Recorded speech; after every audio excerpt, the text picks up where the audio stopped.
Pledge allegiance to the flag of the United States of America and to the republic for which it stands, one nation, under God, indivisible, with liberty and justice for all.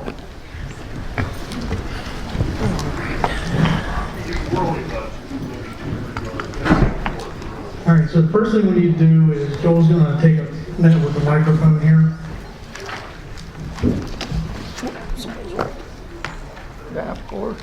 I'm just going to go over the rules, recommendations of conduct. In our last couple meetings, they've gotten pretty heated.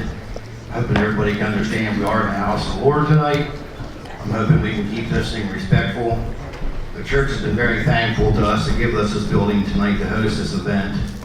So I don't want to have any harm tonight towards them. That's not going to allow us to be back in here again for the next meeting. So, Township is aware that we may be talking about items that many people feel very strongly about and that many could get emotional charged while listening. These rules are in place so that everyone can hear the discussion as well as the opportunity to be heard. Please hold all comments till the board opens up in public comment. Rules. Members of the public will have 3 minutes each to make a public comment. Disruptive behavior will not be tolerated. Members of the public engaging in disruptive behavior will be given a warning to cease. Further disruptive behavior will result in the individual or individuals being removed by a state constable or state police. Disruptive behavior includes, but is not limited to, the following activities: shouting down a recognized speaker, talking over a recognized speaker, interrupting a recognized speaker, making a noise that precludes a speaker from being heard, threatening language or activity, and physical alterations will not be given and cease immediately. The board reserves the right to end the meeting if disruptive behavior prevents them from conducting business. Please address your comments to the board and not to the audience. Please refrain from personal attacks. Any and all handouts may be given to the secretary at the end of the meeting. Thank you. Thank you, Joel. All right, we do need to make 2 amendments to the agenda. The first one is that under new business, the granting of the extension on the data center plans that have been currently submitted, and removing the planning commission report member discussion. So I need a motion for those 2. Make a motion. Carl makes the motion. I need a second. If any discussion? Joel second. All in favor by saying aye. Aye. Aye. All opposed by saying, having heard none, motion carried. Okay.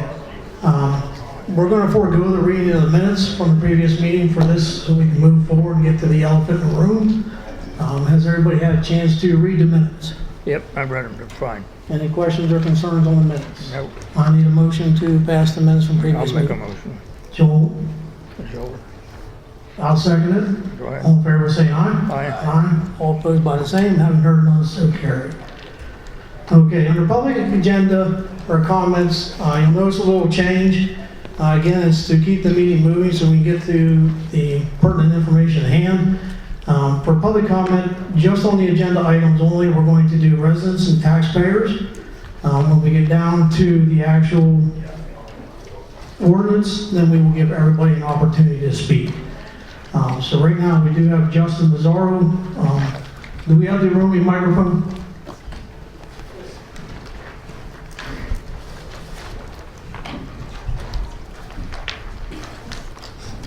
This gentleman right here.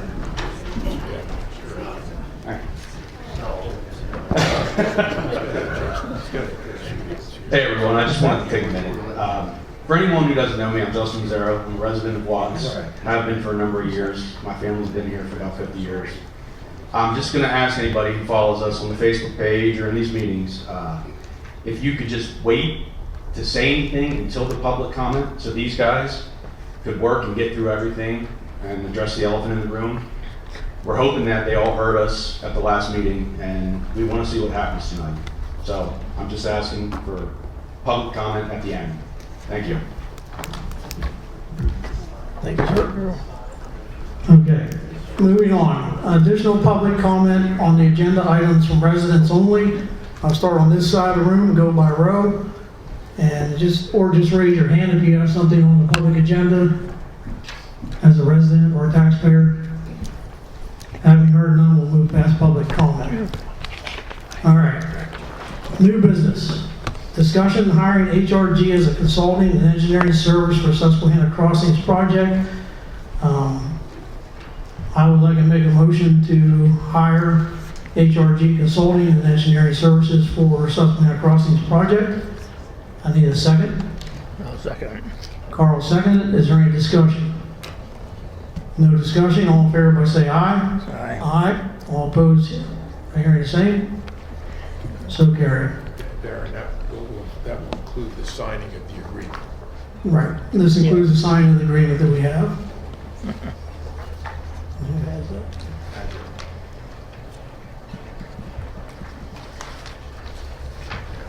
Got the agreement there. You're the man.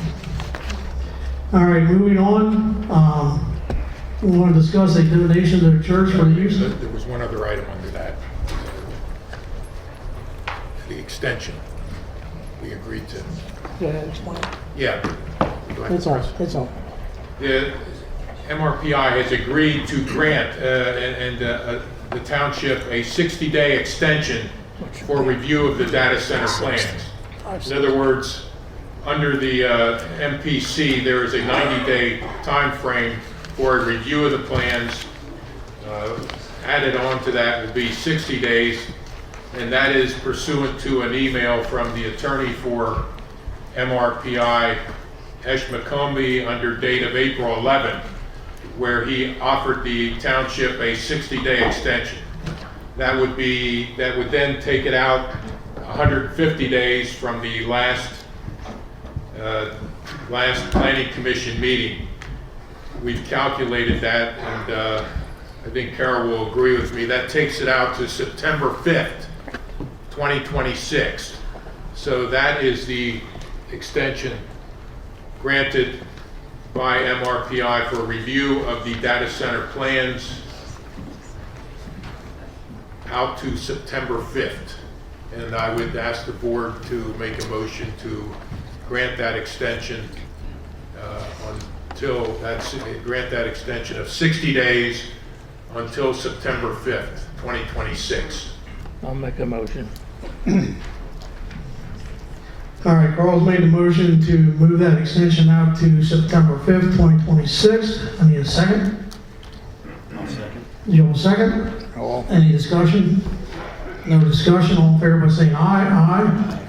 All opposed by the same. Having heard none, motion carried. Okay, next. Donation to the church for use of the building. I would like to do that on a per use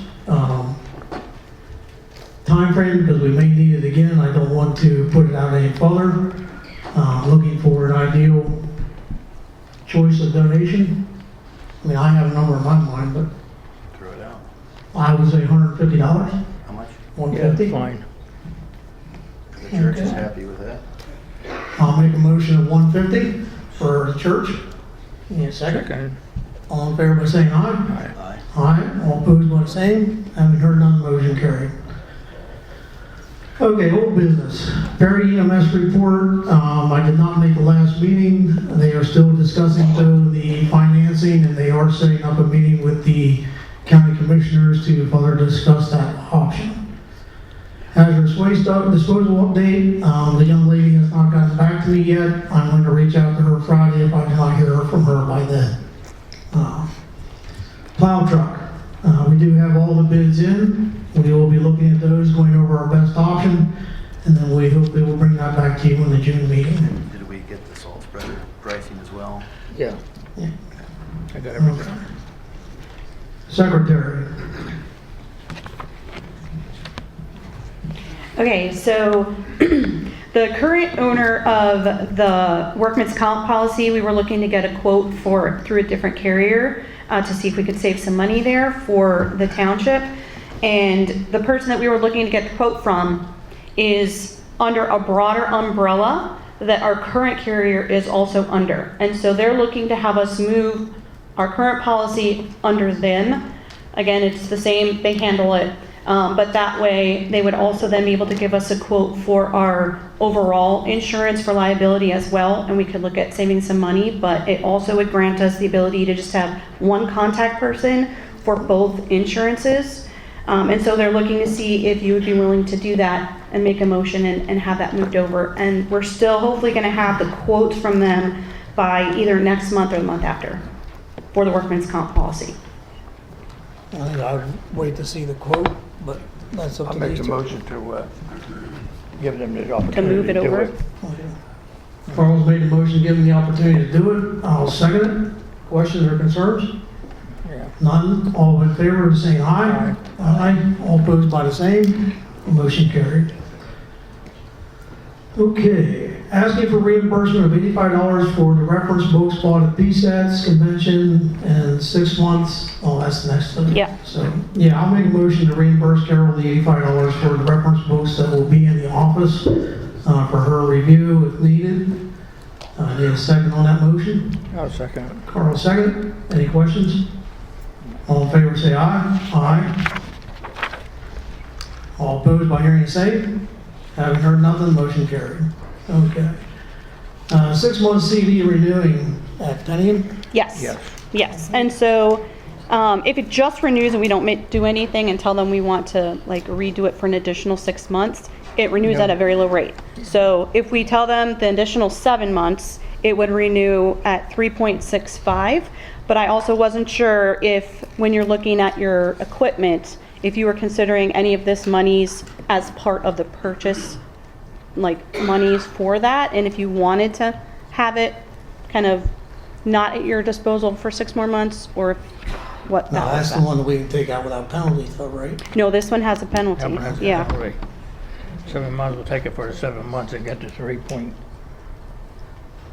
I make a motion to renew the certificate. Okay, Carl has made a motion to renew the certificate at Penny and Bank for 7 months.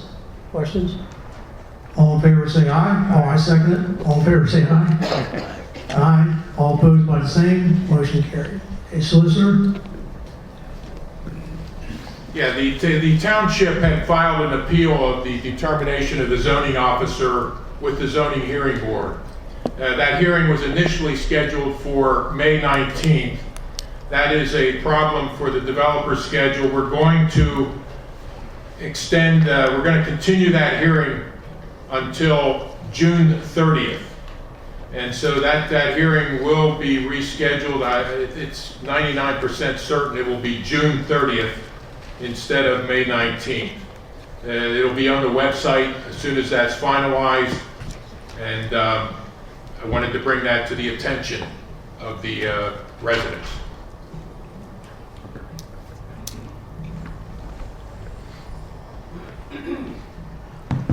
Okay. The zoning officer, we have no report, and I don't believe Jerry made it. There's your- Oh, there you are. Yeah.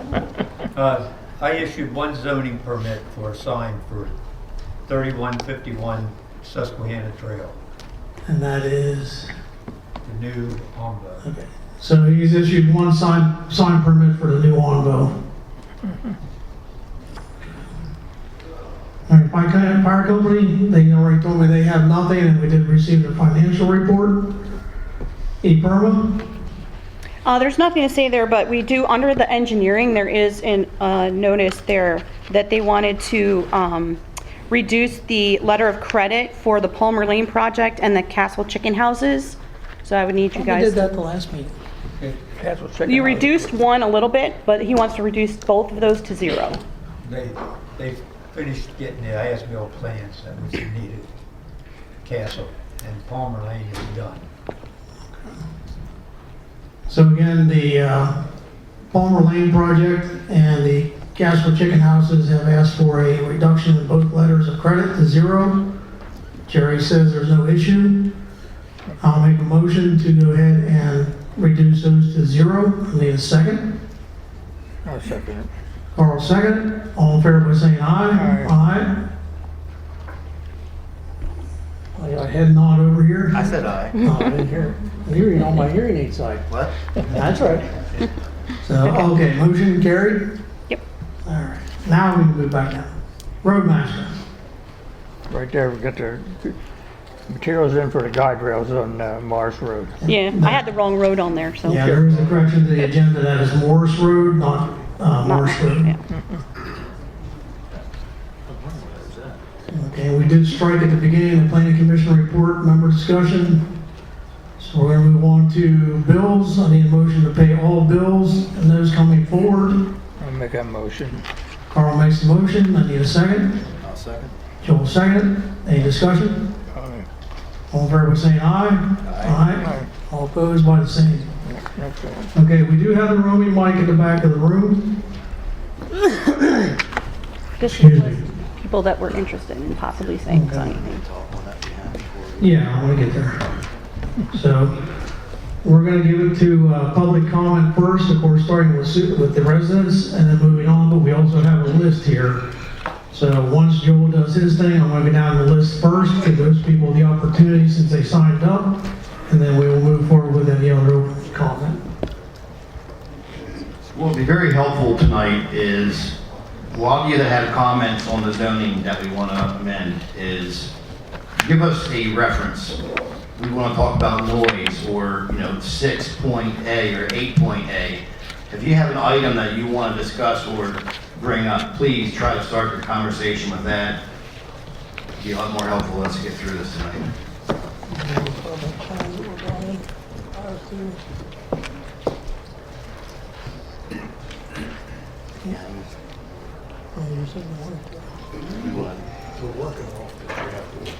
Right. Right. So they all know. Maybe you want to tell them that we'll be working off the transportation. Yeah, they know that. I'm imagining everybody probably has a copy from the website. Everybody got a copy of the draft that was returned that Carol had put up a couple weeks ago. That's what we're going to be referring off of tonight. So if no one has a copy and you have your phone and you want to get online, that might be a lot easier to follow that way. Is this the 428 one or the 415? I just see that there's a change. 428 or so? It's under on the website, there is a post that is the most current draft of the ordinance. So if you go to the website, there's only one on that post, and that is what they're looking at. And what's the date on that? I am not sure. It's whatever came back from the Perry County Planning Commission most recently. I don't have a date on the draft. They didn't put one on there. Microphone. I'll give you a microphone to use. So they did not put a date on this draft from the Perry County Planning Commission, but it is on the website as a separate post. So if you go to the website, go to the most recent post down at the bottom of the main page, you'll see the most recent draft, and you can follow along that way if you have your phones and wanted to look at it directly. But yeah, they did not put an actual date on this draft. Okay. So we're going to start with Reed Townsend. Raise your hands when you get the mic to you.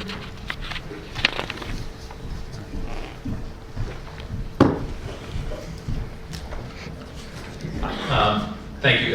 Reed Towns, I am one of the owners of the property that is being discussed this evening.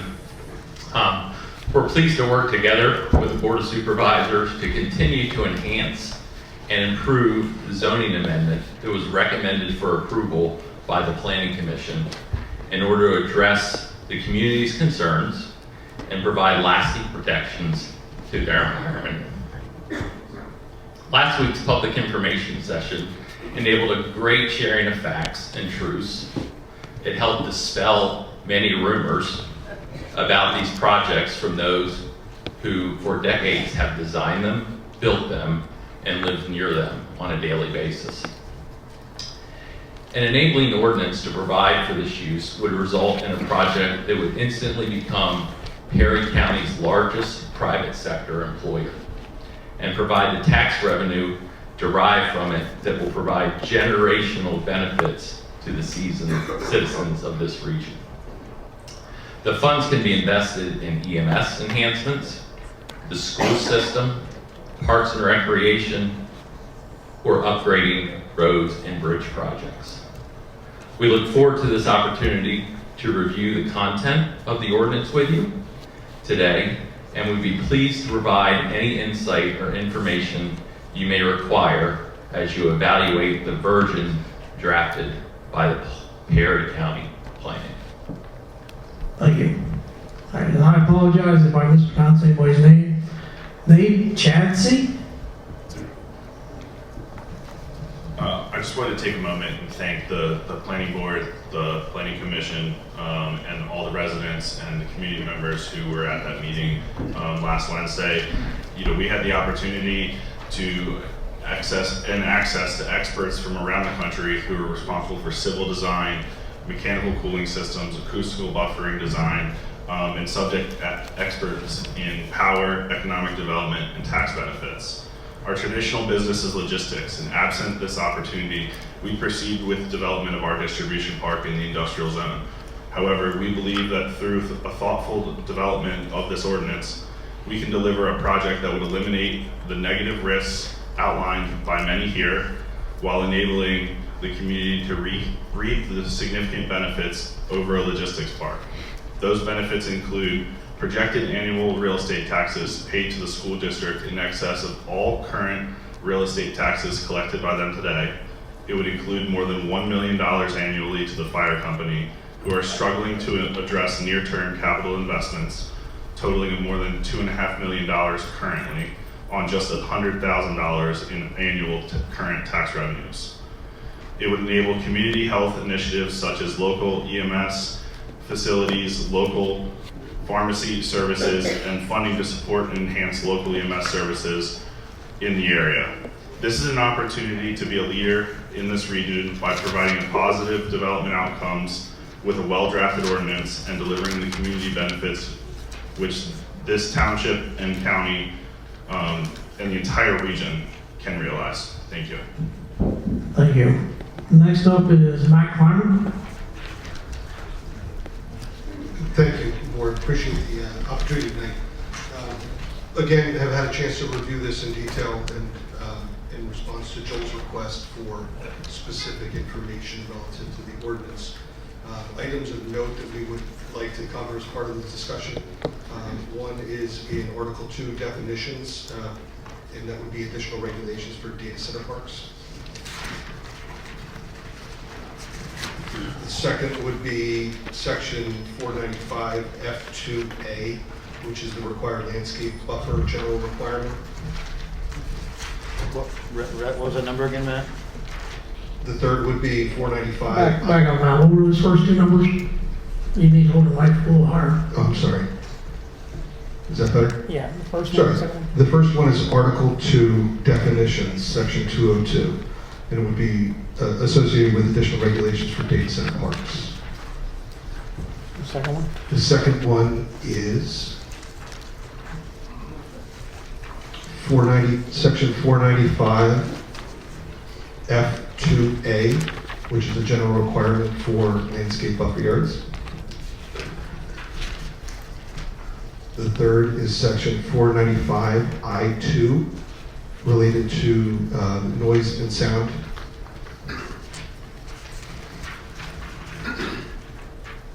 Number 5 would be 495 Q12, related to bonding on water use. 495 T, related to woodland disturbance. And finally, 495 Y, related to decommissioning. Thank you for the opportunity to discuss the content tonight. We appreciate it.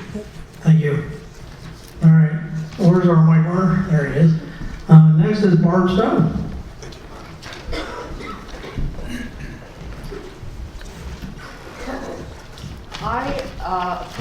I was at the meeting last Wednesday, and I appreciate your efforts to explain things.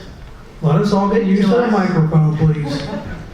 I have a lot of concerns about this, but I think it starts with the fact that the community really did not have any notice before this all started. And I disagree with a lot of the information I heard last week. I find it hard to believe some of the things that were said. The proposed ordinance, I believe that 75 feet is too high for a building in Watts Township. That's Article 4C. I did some research on the noise, and that's under Article C, Section I, that the 70 decibel limit is detrimental to the health of animals. Chickens lay less eggs. There's a lot of research out there, and I don't think that we had a chance to really study what's going on in this area and the effects that it will have. I feel like we should have more of a chance to see what will happen.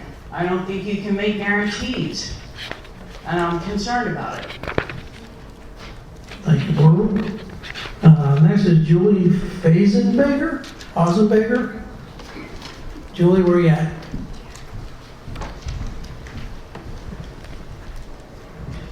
Hi. I stand with Barb. I'm worried about the noise. I'm worried about the height of the building. I'm worried about the wildlife. I'm worried about our residents in the township that have pacemakers and how it might affect them. I do think we need more research. I think we need to know more of what's going on and have a say in it. That's pretty much all I have to say. Thank you, much appreciated. Next is Linda Heckelfinger. She's right here.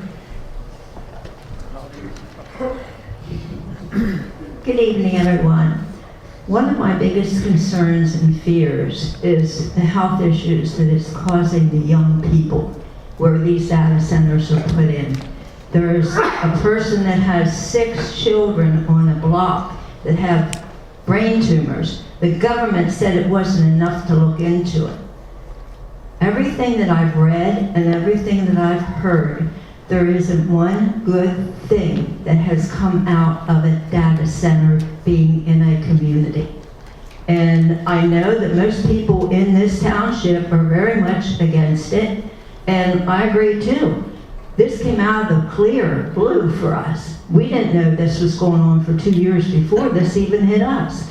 So I think with all consideration, this data center is going to be around churches, it's going to be around a lot of older people, communities. There's a lot of health issues that have come out from these data centers.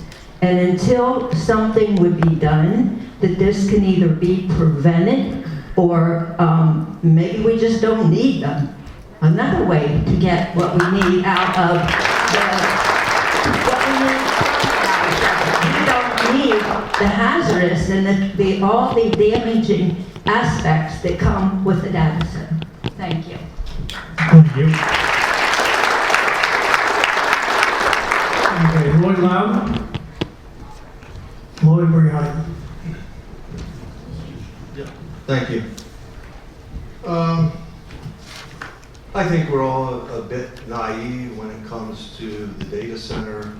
As far as the ordinance goes, I read over it. It looks like it was hand-fed by NPR. My major concern is there's no teeth to this thing whatsoever. They talk about protecting the environment. They talk about, noise, things like that. But there's nothing wired in here that if there was an issue with any of these from a landowner, that they would actually have any kind of recourse to make it right. Let me just go over this.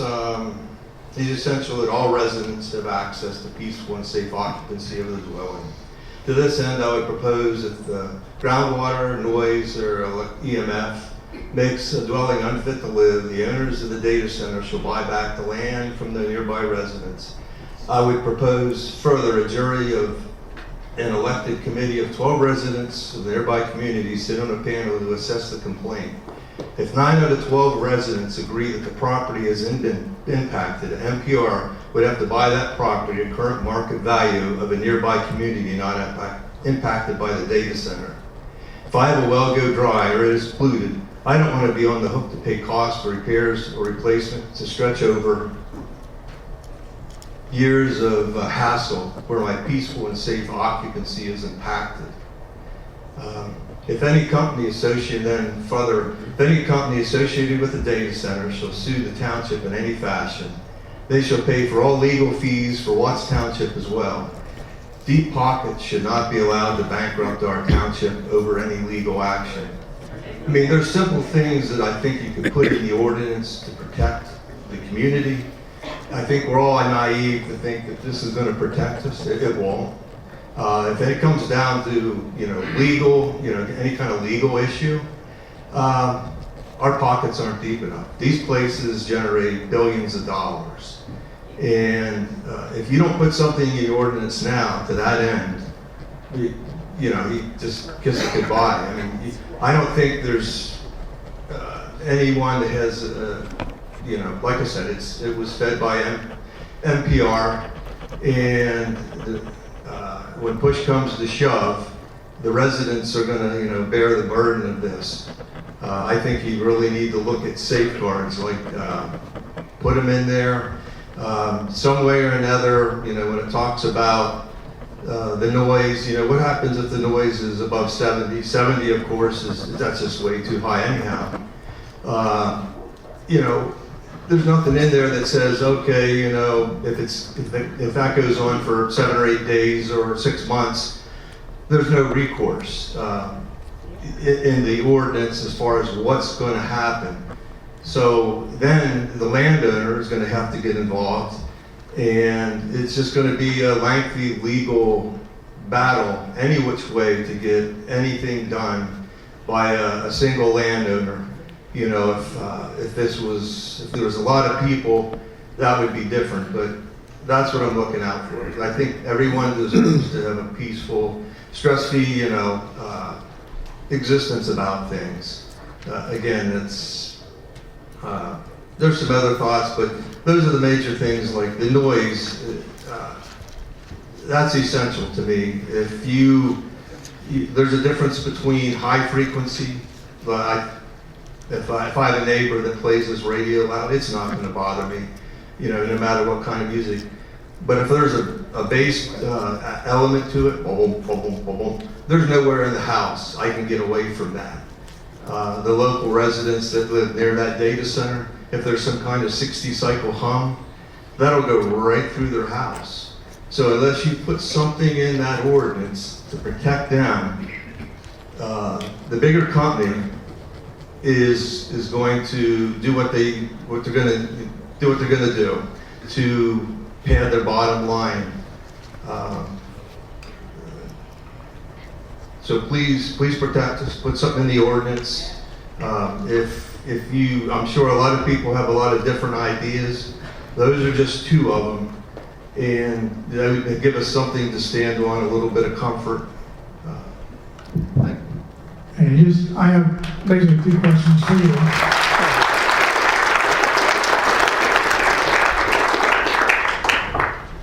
One, would you be willing to take the draft and itemize those items to the part of the draft you're actually referencing, those recommendations, so we know exactly where you would like to see those?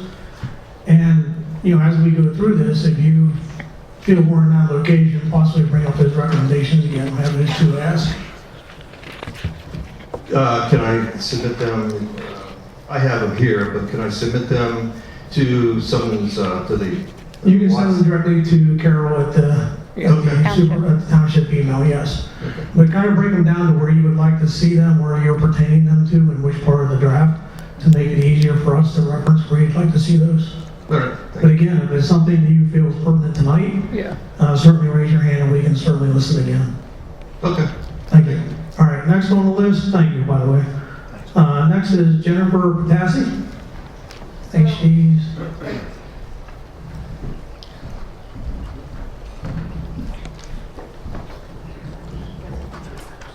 Okay, we'll do.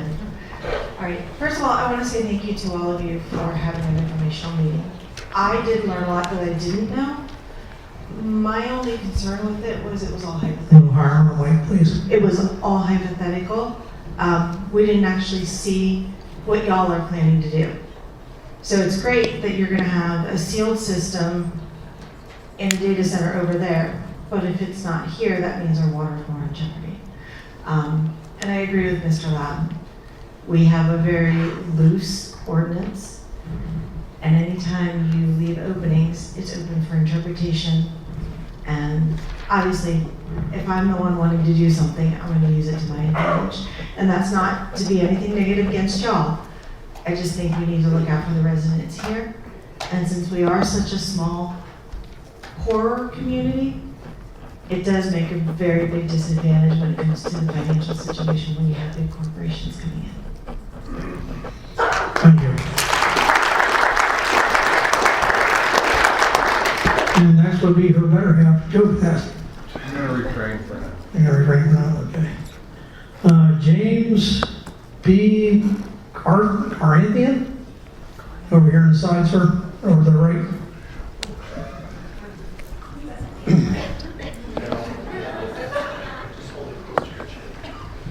Jim, if I butchered that, I'm sorry. What's that? If I butchered that, I'm sorry. That's fine. It's it hasn't been that bad. There are three things I'd like to know is what are the long-term for losing water and the electric bill going sky high, and it's going to go high.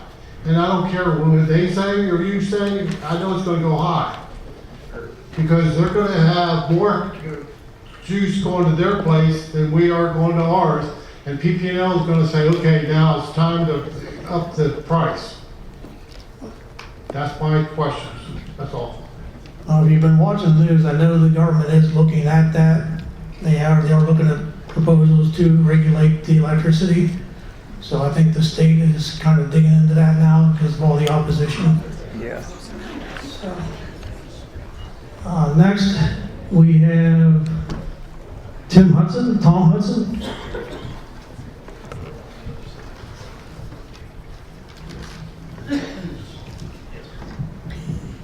Well, I'd just like to ask how this all started and why it wasn't a public forum. I live in another township in Perry County, and it just seems like I'm finding, when was this proposed? I mean, it's like it was all done behind closed doors, it seems like. I mean, I live in Wheatfield. I'm in the Carroll Township, and I've been reading some stuff about what's going on in Middlesex Township down in Cumberland County, and I'm just flabbergasted what's going on. And I'd like to know why there isn't a representative, a politician here. Yeah. McCormick, whoever's pushing this. That's what I'd like to know. I mean, I'm all for technology because that's what I did. I spent my career in technology. But I'd just like to know I mean, there's blighted land, there's blighted warehouses, and there's, look at some of these city blocks that could be rejuvenated. That's my concern. You know, once it's gone, it's gone. You change the whole fabric of the soil, the water, the habitat, everything. That's just my thoughts.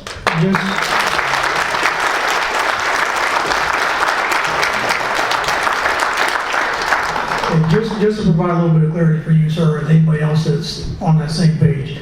MRP originally came to us back around 2020 for a warehouse distribution center. That was, of course, moved forward throughout COVID, and then in 2025, during one of their extension requests, they kind of brought out the term data center, which caught us all off guard. And that's what preempted the ordinance to be drafted by the Planning Commission. So we were all caught off guard. The past board, Joel was not here then, was caught off guard in February 2025 when that term was brought up to us by MRP. So that's kind of how we got to where we're at. You disagree, Justin? They brought it up. They brought it up December 17th of 25. Was it December? I thought it was February. The Planning Commission, that's when. February Well, the planning commission did the ordinance, yes, but the first we heard about it was in February when they talked about the data center, which They brought the paper. prompted, Oh, Yes. that's what prompted the ordinance. Yeah, they requested the extension of February 25, and then we gave the extension, then we gave the additional extension. and they were talking about data center then? They brought up the term data center because I believe, I forget who it was, brought up, well, what are you looking for? And they said, well, a couple things, and data center was one of the things that was brought up. That's how we got to where we're at. All right. Next. Ernie Leggett. Ernie, where you at? Sorry, raising my hand again.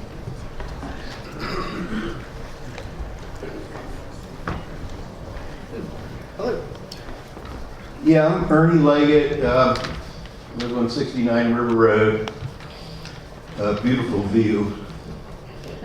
Million dollar view. I don't want ever to anyone take it from me for what the building's worth. Because I get to watch the river. So, briefly, the Moomaw farm timeline.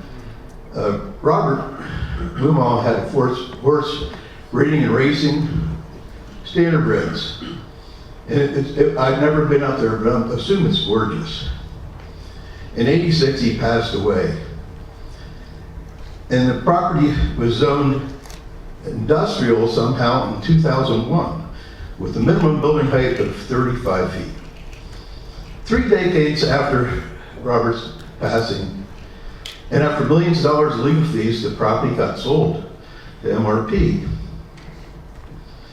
In 2022, MRP requested to build a massive warehouse. The height had to be changed to 75 feet. And according to the minutes for that meeting, when it was approved, there was no public comment.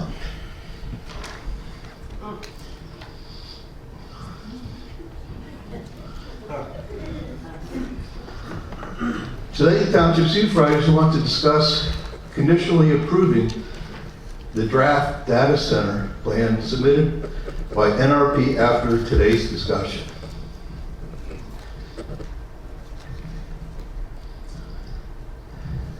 Challenges are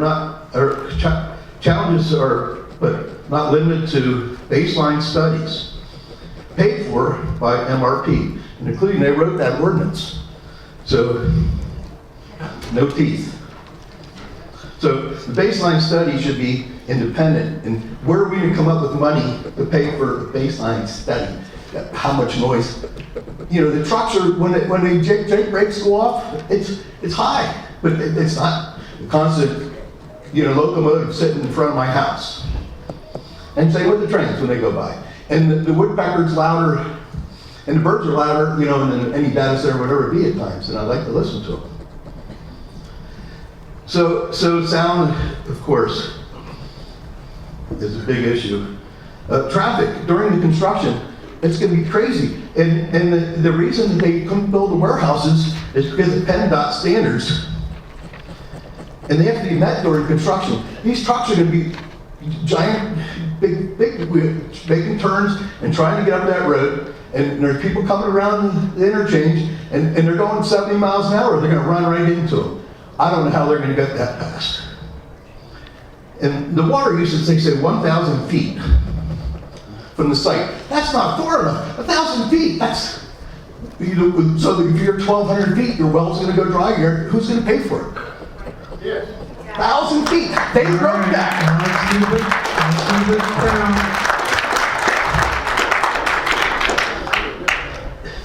Now, waste. What are you going to do with the PFAS, or the microplastics that are forever, last forever? They're going to, I'm in the HVAC business. I understand what's in the water, closed loop systems. I know. I put the stuff in it, but, it's going to be on a hyper scale. There's going to be gallons and truckloads of it. What are they going to do with it? They can't put it down their drain and into the Susquehanna River through their sewer system. Where's it going to go? I don't know. No idea. Stormwater. Where's he gonna go? The township has not produced a plan to fix the flooding of my property since the developer opened the road across the street from my property. How will they manage this challenge? I mean, where's that water gonna go? 10 buildings. These buildings, several are gonna be the size of the Susquehanna football field, and the highest the stands are higher. This electronic waste, decommissioning after 10 years life expectancy of a data center, what happens to that? Are we going to get stuck with it when they walk away? They're going to have thousands of PCs basically in a building, and it might be abandoned. Sales tax exemption, that's tens of millions of dollars the state's going to be out of for the electronic devices. MRP hasn't given us anything concrete other than I heard today $2 million to the fire department. I heard that, $2 million. Duncannon Fire can be my house in 2 minutes less. Halifax is close, and so is Newport. So do we need to have all these redundant fire departments? No. All right. Why should we trust outsiders after they have our representatives sign NDAs, no public records, for planning and zoning meetings? I went to the office today to see if I can find out where these minutes are and agendas for the planning committee. 0. So you have to fill out a form and you'll get it like 6 months.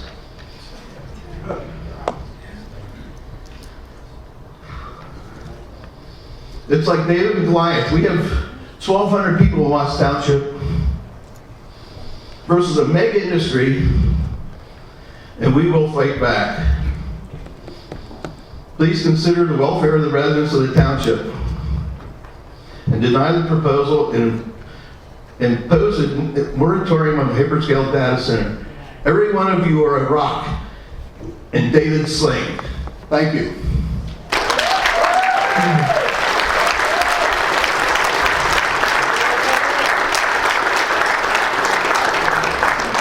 Okay, just 2 corrections. The warehouse height change was not 75 feet, it was 60 feet. And the public comments, there is always room for public comment. We have always left room for public comment.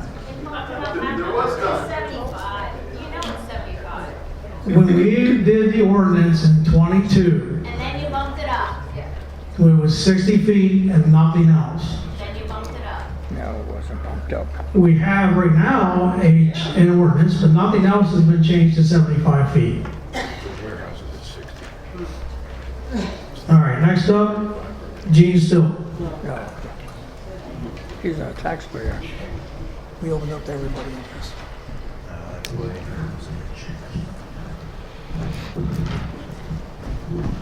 I'm not from across the river, and but some observations. It's one of the people originally fighting the MRP warehouse. Question for the commissioners, question for all you. What is wrong with the moratorium? Not enough is telling me about what's going on right now, so a moratorium should be in place for a long term until more data is figured out. The other thing that people have to figure out and should know, where does the power come from for this, okay? Say PP&L, what does that mean with PP&L? Does that mean you're going to be part of the 220 mile, 765 kilowatt line that's coming from West Virginia to Perry County, just down the road? Is this tied into that in some fashion? The fire company, I'm a fireman myself, but the fire company is salivating over what they'll get from this, and not thinking about the long-term consequences for everybody, okay? You know, it's always nice to get a truck that can reach 75 feet, but my point is this, is that just because they're salivating over this doesn't mean they should get it. The recent concerns over heat generation that you've seen in all the newspapers and things like that has not been addressed in this community yet, and it's only becoming a major concern, and there should be more investigations and may require further amendments. you know, in other places where somebody's gonna try something that's detrimental to the community, like what's going on here, they require people to put money in escrow.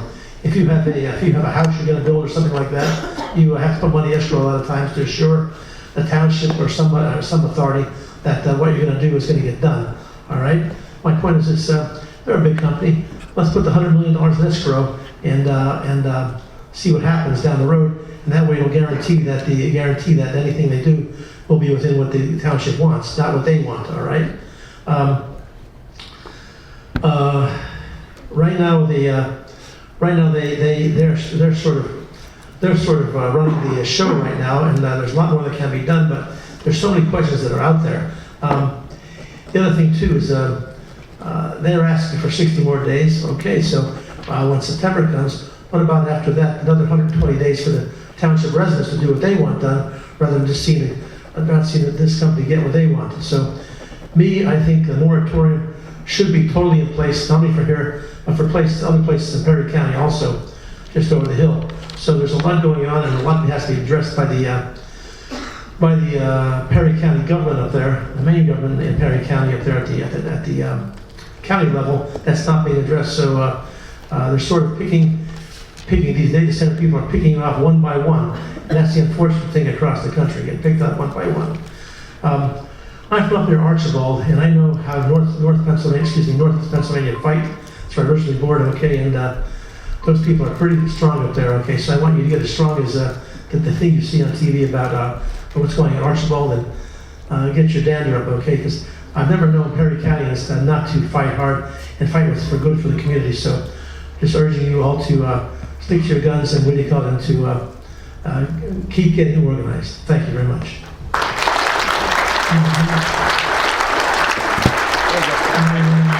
Last on the sign-in sheet is Elaine Rhodes. Wait for the mic, please.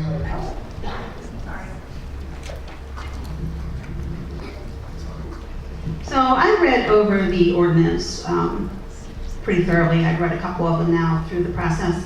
So the height of 95 feet, which I believe is the 75 plus a 20-foot wall on top of it.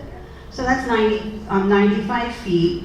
So that is the height of 3 to 4 Susquehanna stadiums piled on top of each other. Each building is 154,000 square feet. So that's the size of one building for the data center and the size of the field also, the field, the track, the stadium. So there'll be 10 buildings like that high, that big.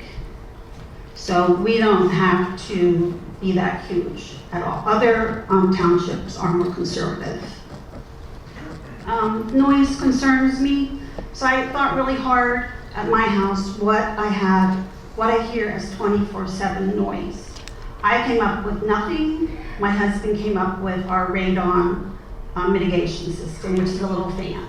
So annoying outside, I can't hear it inside. I don't want I would welcome no noise, 24/7, nothing, no level. So I believe all sensitive receptor levels should be 45, at least those levels. I think the backup generators should comply with those levels also, because they could run 24/7 at the periodic testing, when the PJM grid is overloaded, and when the substation can't deliver. Okay, low frequency noise. This was a rabbit hole for me. So low frequency noise, infrasound, and the combination ILFN. So I read a lot about it. It can cause medical issues for people and for animals. And there's articles I've read on how to measure it. So distance between the DBA and the DBC, a DBG measurement, and narrowband analysis on a smartphone app. So I guess there's various ways. I'm not an expert on it, but I think Watts residents need to be protected from that. And lastly, I was at the MRP information meeting, and two people there One was the water person, I'm sorry, I don't know names, who told me there's no cooling water for a closed loop will be pulled from the wells or the aquifer because of the water situation in our area. Did that mean really for us, or is that general? I don't know. He also told me no chemicals added to water in the cooling system. He said the water can stay in there forever. That doesn't sound right to me. So also an MRP person at the info session told me that only water pulled from wells and aquifer will be for bathrooms and drinking, so not for the cooling system. So that should maybe be in the ordinance, if that's true. Thank you.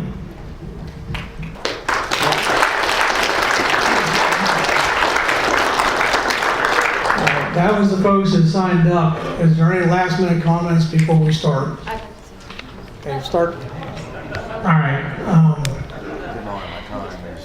Keep in mind, our time is limited here, so, I mean, if it's something really important, please raise your hand, but otherwise, the lady standing. We're trying to work with the church. It's not anything else, folks. Go ahead, ma'am. My name is Laura Trope. I live up here off of Amity Road. We've been here for 35 years. We moved up here from Chambers Hill because we like this area. It provided us with peace, quiet. It's dark at night. I don't worry about my neighbors. I have no qualms about being in this township when it comes to the environment. You're attempting to put something like this in here is not going to make that easy for us. We like the wildlife, and everything I have read said this disturbs wildlife. We don't like light pollution. I have watched the gas stations, all the different businesses, and I have watched light pollution get worse over these 35 years.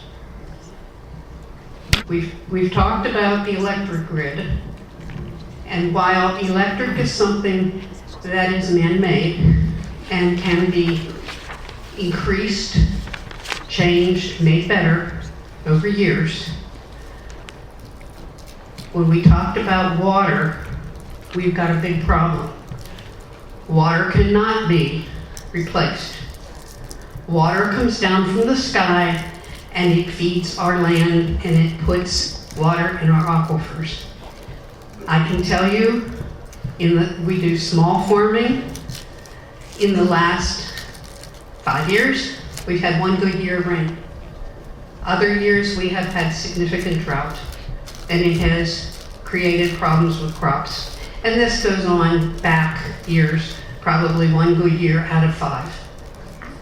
So when you talk about that, I think ruining your water supply is probably the worst thing that could be happening to this township. Somebody mentioned pacemakers. I think it was Julie. But there are a lot of people who live with medical devices. You have older people in this township and they have a lot of things in their homes that they need. And if all of a sudden those medical devices have problems because of pollution, what are we going to do? And if they suddenly have to dig deeper wells because they can't get the water out of the ground they need for homes, can these people afford it? Some can, some can't. And I think a lot of people will just hang up their shingles and leave. I really do. I firmly believe that.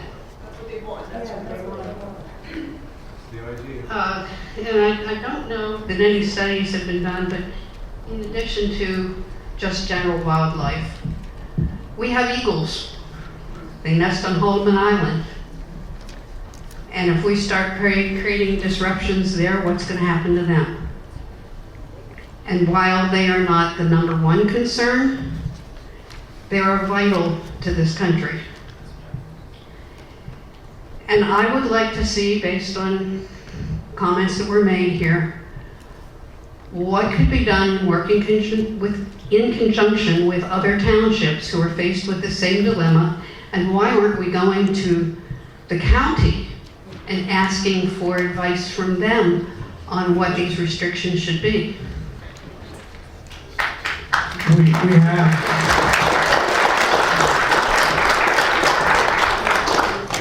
We have gone to the county for the planning commission for their comments on this, so we do have their comments. Okay. We don't know what those are. It's in the ordinance. Their suggestions are in the ordinance. I read your ordinance. Your ordinance deals more with landscaping than it does with those critical issues.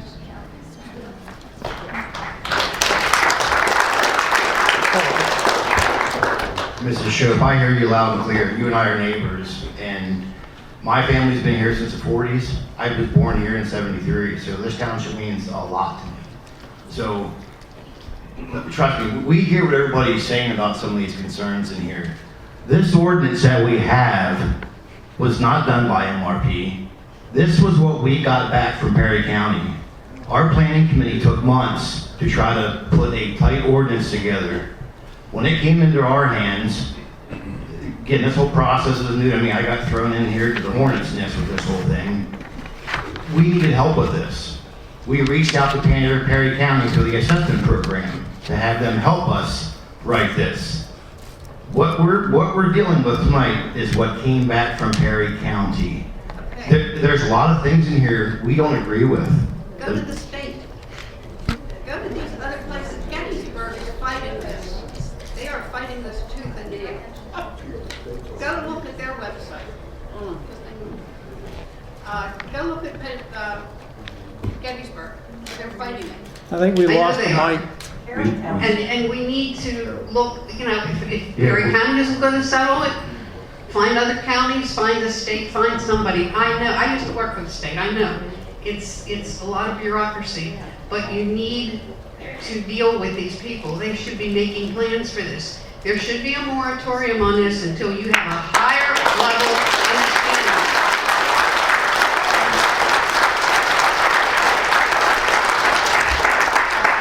Do not give in to the guys in suits.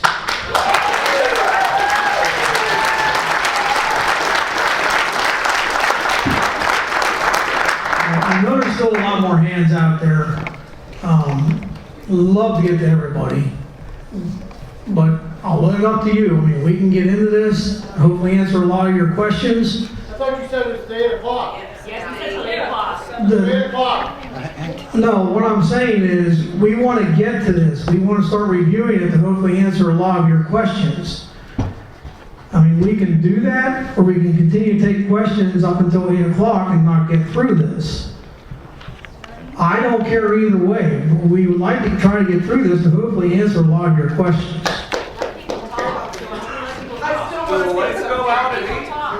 The church has granted us some additional time if needed, but we don't want to take advantage of it in case we need the facility again. So, I've already talked to the church. All right, the lady in the back right there, there's a hand, and then I'm going to work forward. Start in the back and we're going to work forward. Hi everybody, I'm new to this town. I've been here about July, will be 2 years. So for me, y'all faces are new. For the fact that I had to find out from WGAL today, I'm sorry, where was I? I've been to my council, in my borough, in Liverpool. There was no mention of any of this. Why are we not having town hall meetings, bringing these things up, like communicating? I'm just saying, because for me to be here for 2 years and going to down there, it's really making me want to reevaluate those elected officials. Just saying for myself, and I'm still new. One of my biggest concerns I have, and I apologize, I'm one of those fimps that came in from work. But my concern is that if somebody's burning cardboard, I can't breathe. Just for cardboard. When somebody's driving down the highway and there's, picks up a lot of dust, I can't breathe. I had asthma. I had an asthma attack 2 weeks ago off somebody's cologne at work. Okay? I'm not the only one. And that's just something small. Just something small. So my concern is that, what's the plan? Because if I can't breathe, how many other people aren't going to be able to breathe? And how many lawsuits are going to be coming forward? That's just for breathing.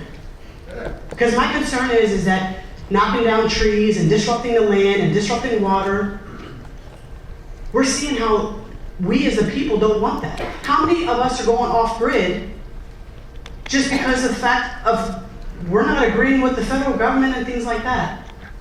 That's just little things. That's just for food. You know, when I sat here and I came here and I was wondering, why do I have to have connected to my borough water? Because I'm not allowed to have a well.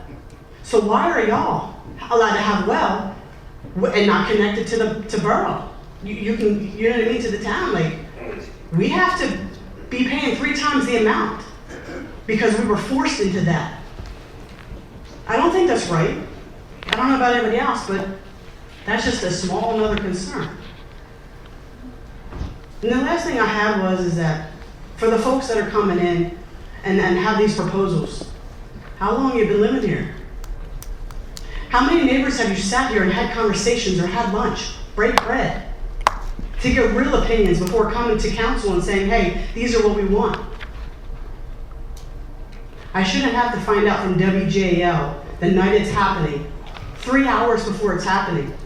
We should have seen this on news or media long before today. Thank you. So what I'll do, I'm going to work forward to the back of the room by row. The gentleman will hand the mic off to those that want to speak. And we get to the front of the row, then we will start our review. Good evening. My name's Joe Gross. Like the previous speaker, I'm new to Perry County, 2 years or so. I moved up here because I wanted something different. I wanted the peace and the quiet and the beauty of the land, and you see that all over Perry County. You know, there's one thing in Perry County, I tried to do this once, I think there's 5 or 6 traffic lights in the entire county. We don't have a strip. 2, whatever. 2's even better. We don't have a strip with the chain restaurants and the chain stores and traffic. And I love it up here. I love how dark it gets at night, the sound of the wildlife, the quiet, my neighbors leaving my doors unlocked by accident for days on end and not worrying about it. You know, I lived in Dauphin County my whole life. I work in Cumberland County. I don't know if what I say is too late. I don't want a data center. I don't want a warehouse. I don't want that anywhere in Perry County. We don't want to be Dauphin County. We don't want to be Cumberland County. We don't want Duncannon and Newport and New Bloomfield to turn into Harrisburg. We want to keep Perry County great. You know, I look around the county and I see Make America Great Again signs everywhere, and that's a great thing. But I want to keep Perry County great. I don't want to 5 years from now say make Perry County great again. Let's keep it the way it is. Let's keep what we have. We're lucky. Let them go elsewhere. Go to Lebanon, Lancaster, York, and elsewhere. Just keep it out of here. Thank you.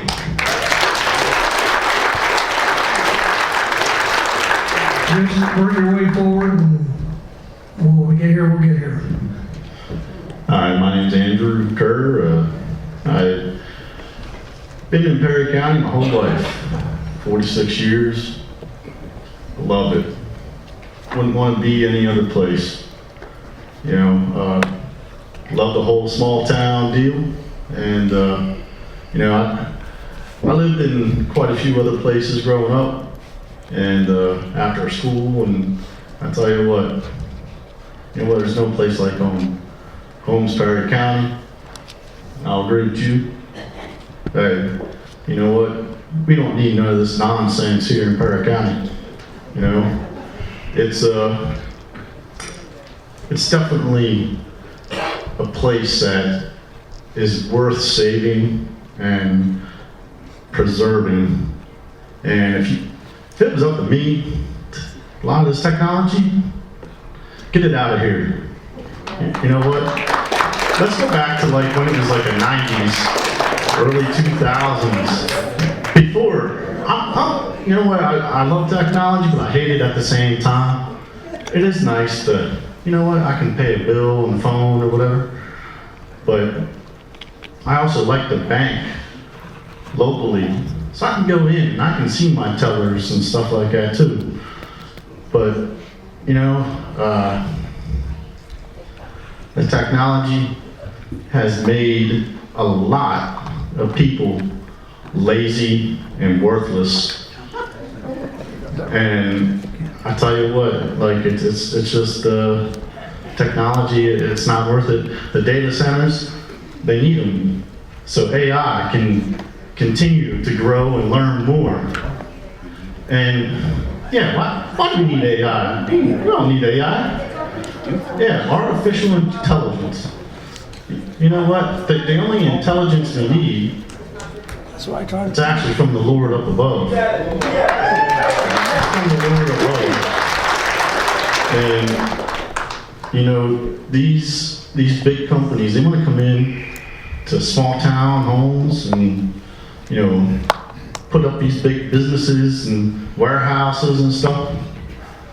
Nah, you know what? You can go out west, go out to Arizona, buy like 900 acres for like $200,000, something like that. Go out there, don't disturb us. We're a small town, you know. So I say no data centers in Perry County at all. And I might put a target on myself, but guess what? I'm working on the data center over in Cumberland County. I drive tri-axle, so I deliver stone there.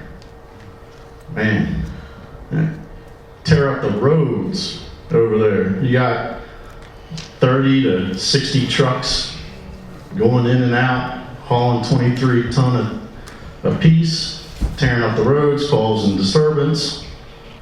And you know what? The people along there, they ain't proud that we're there. We get problems, you know, you see it on the news, WGAL and stuff like that. And, but you know what? Keep that stuff out of here. Let's keep Perry County great. We might get picked on because of being Perry County or whatever, but hey, you know what? We're Perry County proud. We love it. And that's all I can say.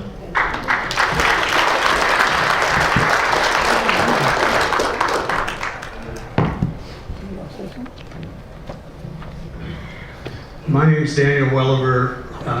For people that have been attending meetings of the supervisors over the last few years, you've seen me at all those meetings, all the planning commission meetings, and I've been a thorn in their side, and they'll nod when I say that. I've held them accountable. Now, what I want to say to you, though, is really important. It's kind of hard to say. These are very inspirational speeches that we get to get out of ourselves, and others can hear them and clap for them. But the only time these supervisors have to make changes to that weak ordinance is at public meetings. And if we use the rest of tonight's time making these speeches that we want to get out and we want to hear and we want to clap for, we're letting them off the hook. We need to give them time and hear how they work on this ordinance to make it stronger. And if they don't, then we know what they're really about, right? We are playing into MRP's hands by making all these speeches tonight because we're using up the time that our supervisors could use to strengthen this ordinance. So if you're raising your hand to speak, you're helping out MRP to get their data center here. So I can tell you that they've heard everything that we're saying so far. I haven't heard anything tonight that these supervisors haven't already heard. Really, all the emotional speeches, all the things, all the issues you brought up, sound, water, living in Perry County, not wanting it to change. They've heard this, they've heard it over and over. They know, they see who's here. We need to now be witnesses. They've got another hour, if the church gives them more, they got a little more time. Let's just be witnesses and watch them work and see if they really do look at this ordinance and really do something about the height, the water protections, holding MRP accountable for putting some funds into the township to do our own studies. All of those things are things they could choose to do tonight. let's not use up all their time.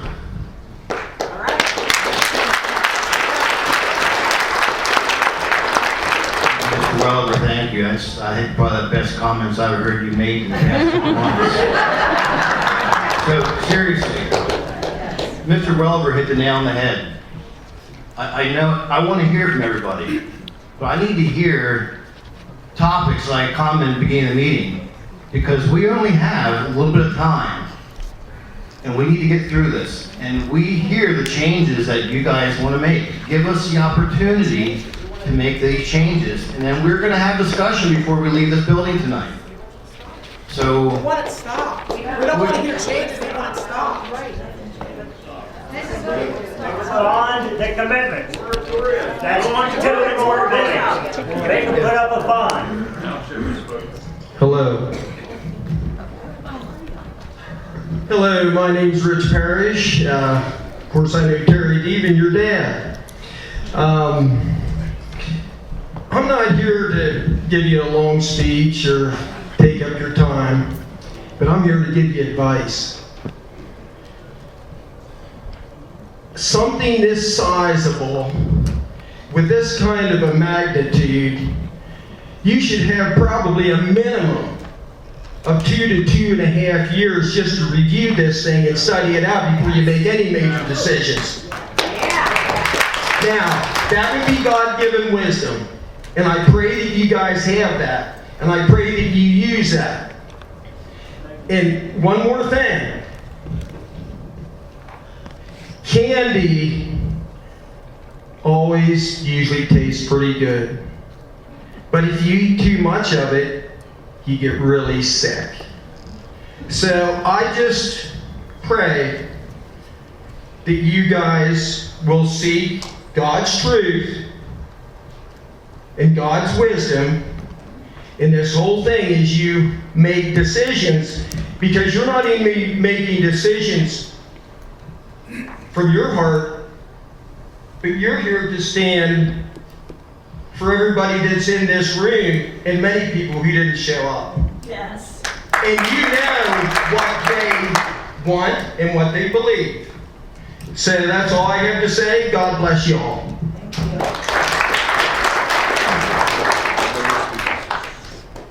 Go ahead.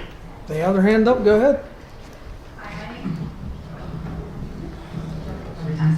All right, my name is Vicki Atkinson. I'm from Wheatfield Township. I'm going to be brief. I'd like to know the answers to some questions. You can jot them down. You don't have to give them to me now. But how will the surrounding townships be affected? So how's Wheatfield going to be affected? How are the other townships? Is there a lawyer drawing up ordinances on behalf of Watts Township instead of just for the center? And are they, we want the ordinances to be to the benefit of our people here. Property values will go down around something like this because people are upset and they will move, and then other people aren't going to want to move in to look at this structure. And as the supervisors are all elected to represent the people, then I think the people's voices should definitely be heard, just as my previous speaker said. Thank you so much for your time, and I wish you the best. God bless.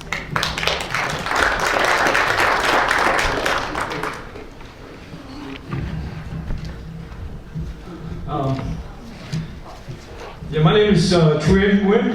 I guess I'm the only Asian guy here around here, but anyway, I noticed that. The reason because you asked for maybe some evidence or some facts.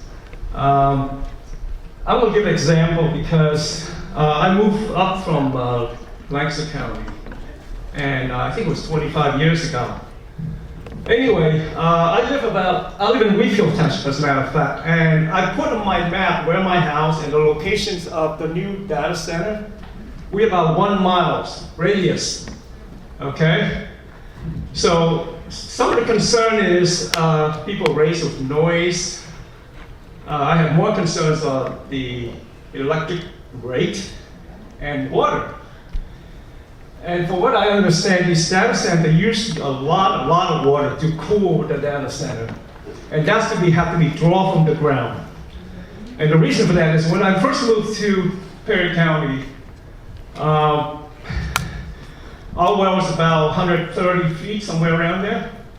And over time, I noticed over the years, one house popping up there, another house popping up in another location.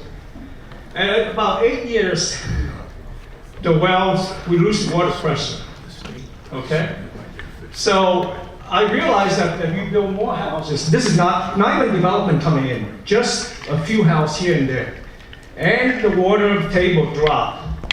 So I'm just saying that, and then we lose water pressure, so we have to wait about 15, sometimes half an hour for the water to recover. But anyway, I have to end up having to dig a new well. So this time I have to go, it hit 80 feet before it hits before we get the surface of water. And we have to, I just want to be safe, I drove all the way down, I have to drill over now 270 feet, okay? So hopefully that'll hold me for a while. Now, the only thing is, I know it's going to affect the water table because data center use a lot of water. Have you guys ever been to the main Capitol campus, main Capitol building?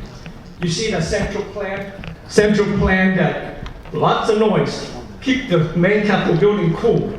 Right in the Soldiers Grove, I think that was.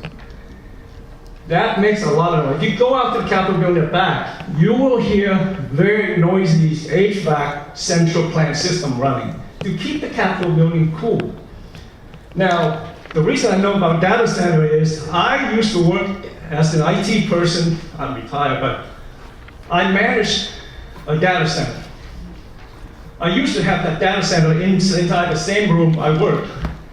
And it gets so noisy that we have to put it off to another site in the closet somewhere in the building.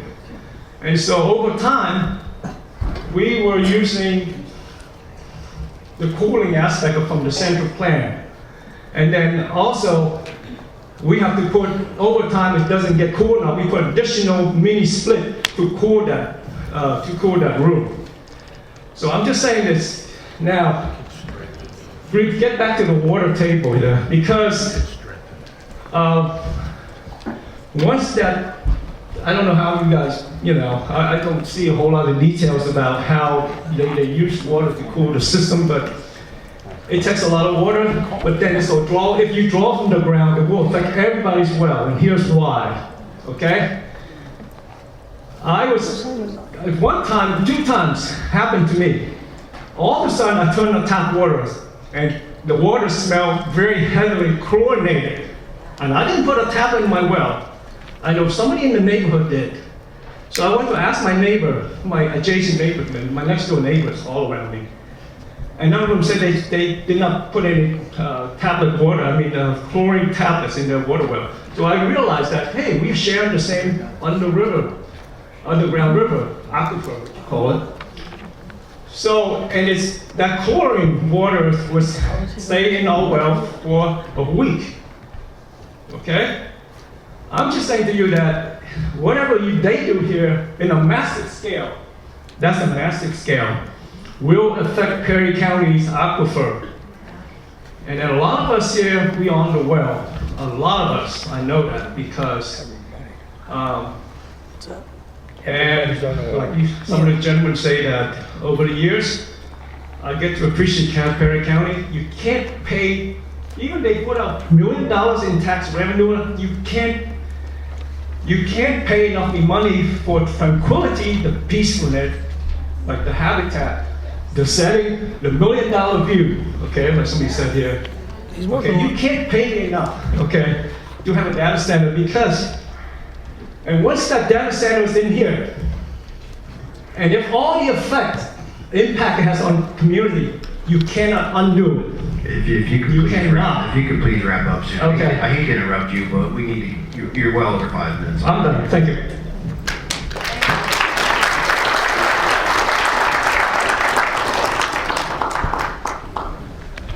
Before we continue, I want to hear concerns. I need to hear bullet points on what we need to address Okay? Our meeting was done at 6:20, we're now at 7:40 here, and we haven't even got into this process yet. So, I know a lot of you want to speak. I'm going to give 3 more people to talk, and we have to jump into this. Okay? Please, if you want to speak, I need to hear topics on the zoning ordinance that you want to see corrected. I have an important question. I'm sorry to bypass the protocols. I mean, everyone wants, they live here and all that stuff. I get what you're saying. You want bullet points to direct. The simple question that I have is this moratorium that goes out to, what was it, September?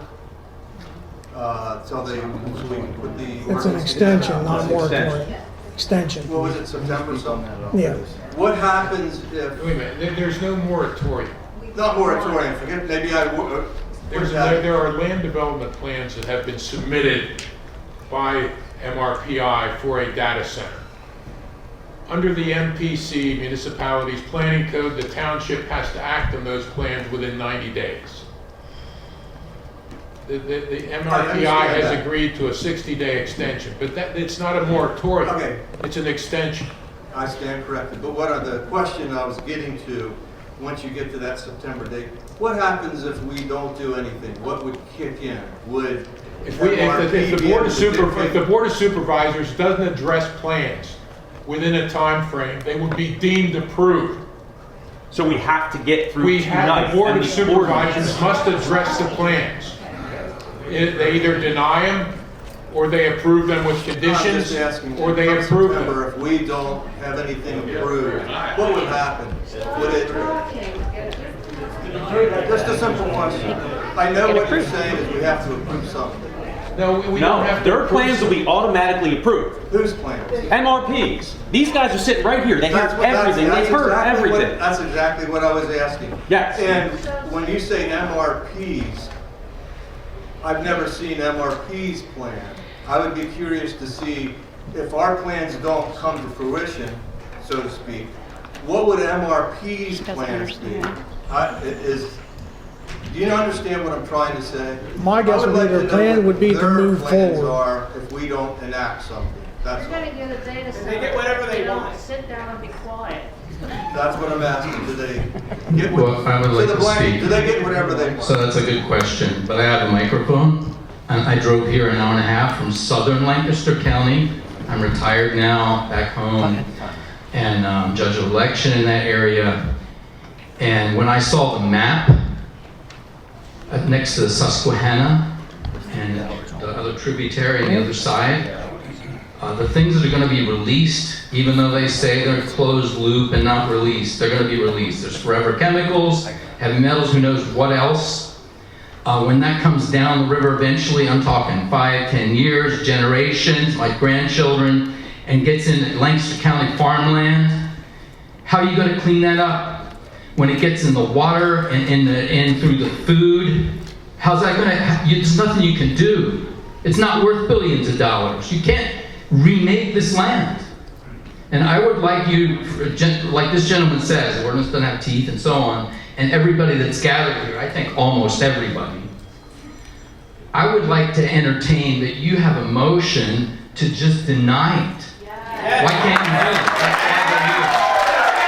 That's why they're here.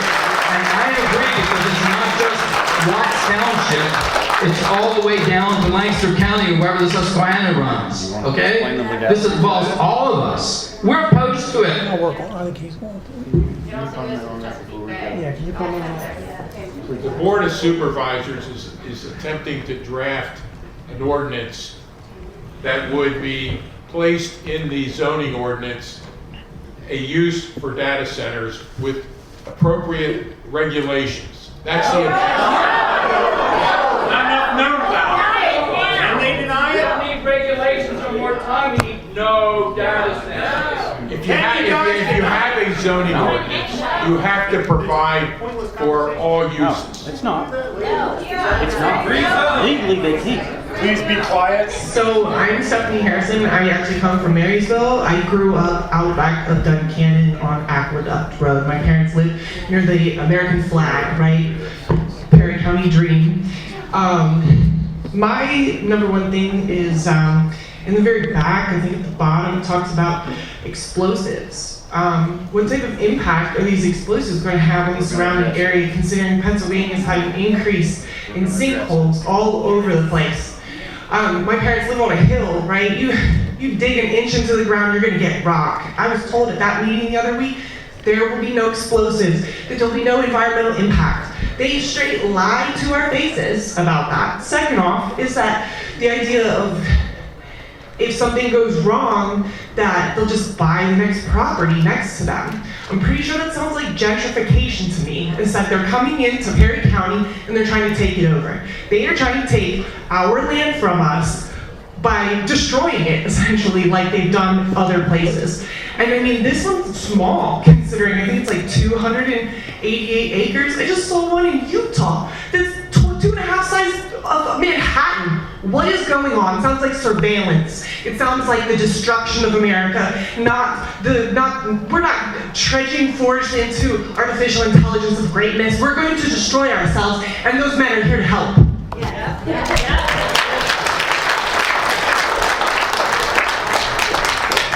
Amy, go ahead, Amy. We'd love to hear what you have. One second. Here. Listen. Give her the mic, please.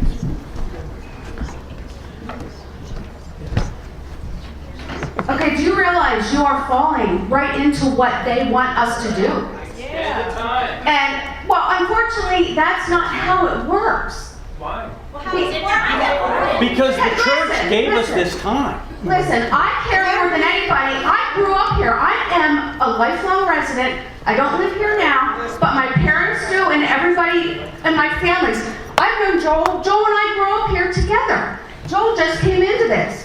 We need to be able to work with a person that was not involved in the beginning of this, but we have to do it the right way, because if we don't, I grew up here. I had the perfect childhood because I lived in Watts Township. And I'm coming back to get involved because we haven't known about this.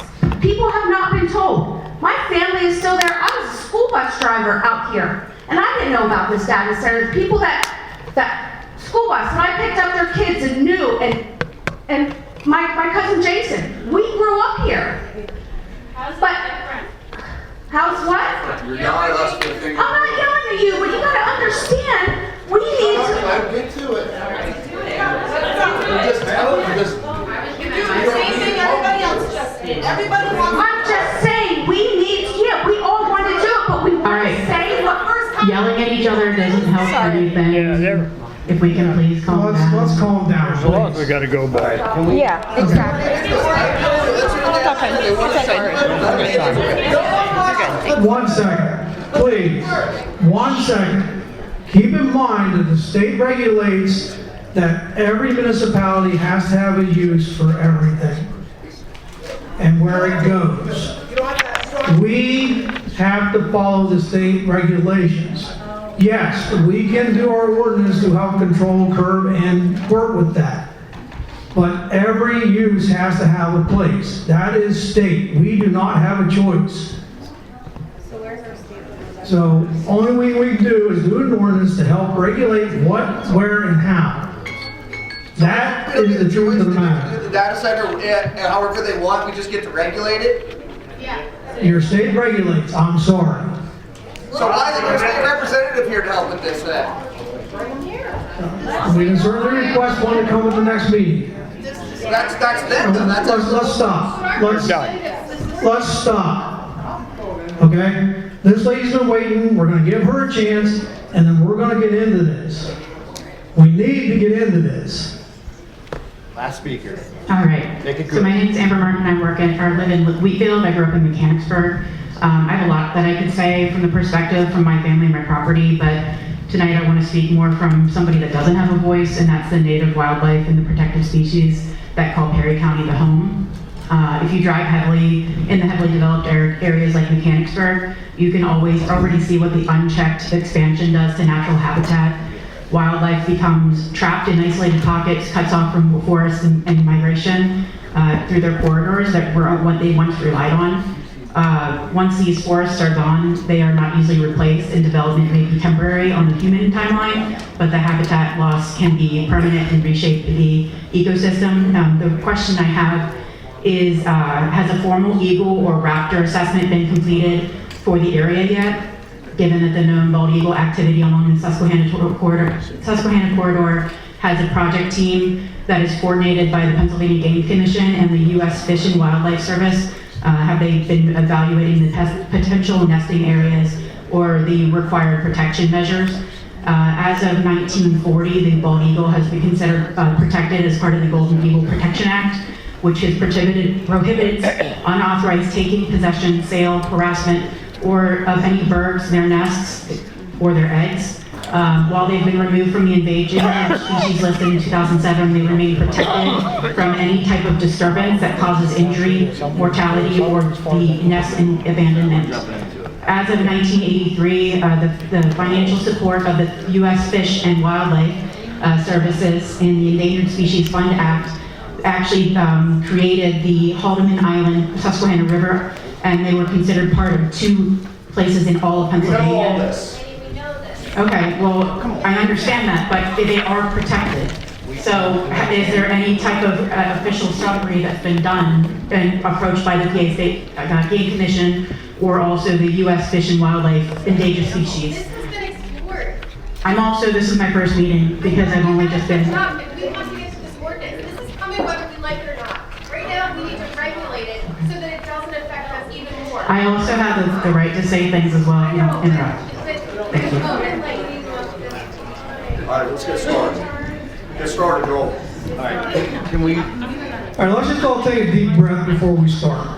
Let's regroup and just take a deep breath, and we're going to get started. Now, keep in mind, we're not going to go line by line. We're going to go category by category, hit the highlights. Once we're done, we will have, again, a short session for public comment, as long as the church will allow us here.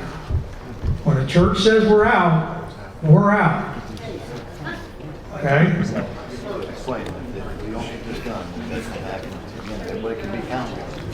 So if we can't get through this tonight, our hope is, again, if we don't upset the church, that maybe we come back here in 2 weeks to try to finish this. But again, our clock's ticking.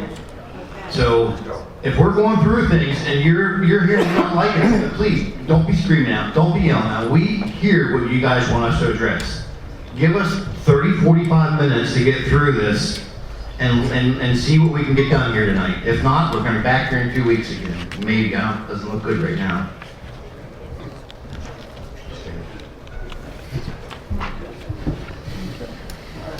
And I'm going to start, at some point I'm going to have to pass it off to Joel because as you hear, I'm losing my voice.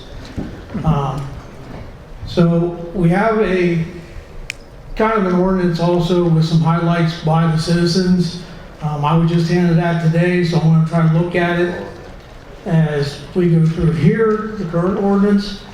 The first one I see that the citizens have is the second one, which is whereas the Pennsylvania Municipalities Planning Code, Act 247 of 1968 is amended, and 53P.S.10.1 Esquire authorizes the Board of Supervisors of Wash Township to enact and amend and repeal the zoning ordinance.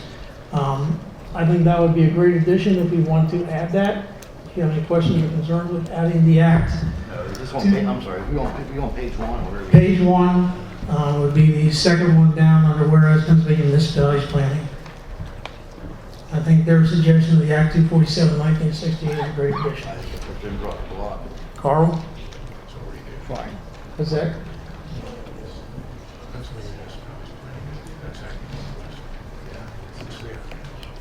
That's the same thing as what we already have? Okay, so we're good. The second one they have is whereas the Board of Supervisors of Wash Township desires to amend the Wash Township zoning ordinance to establish stronger data center specific standards that protect public health, safety and welfare, utilities, water resources, energy systems, and agricultural and rural land uses and land use compatibility. I think that's pretty much what the ordinance is meant for. I mean, do we need to spell that out? Yes. Joel? Well, I'm asking for you two's opinion. I'm not, I know. I gotta look left and I gotta look right, so I can go to Carl first. You think that's something we want to add, or did? We should add it. Okay. So the second part, we are going to add that as a recommendation from the citizens, and I'll get you a copy of this. I'll highlight it. Would it be added to like the fourth paragraph down on what I'm looking at? 1, 2, yeah, that'll be the third. From our copy here. I think you have a copy, and I didn't see that one. Oh, you didn't bring your copy. I didn't see that. All right, moving on. The next suggestion by the citizens, whereas the Board of Supervisors of Wash Township finds that data centers and associated data center accessory uses are unique. Under industrial land use, I added the word under there because I think that's an important part. Do you guys agree or disagree with that terminology? Under land use. That under industrial land use that can create significant impacts related to the building scale, lighting, noise, vibration, water use.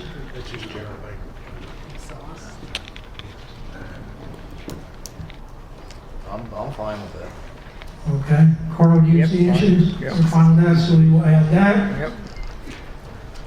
Next suggestion by the citizens is whereas the Board of Supervisors of Wash Township further finds that it is in the best interest of the residents and neighboring land uses to locate data centers only in conditional use in the industrial district and to require project.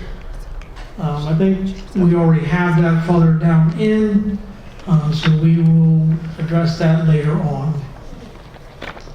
I think we're good there. We'll down there later. Okay. All right. So moving on to definitions, before I go to my suggestion, do you have any suggestions under? Page 1, no, I do not. Okay. As definitions as a whole, do you have any changes or additions that you want to add? I do not.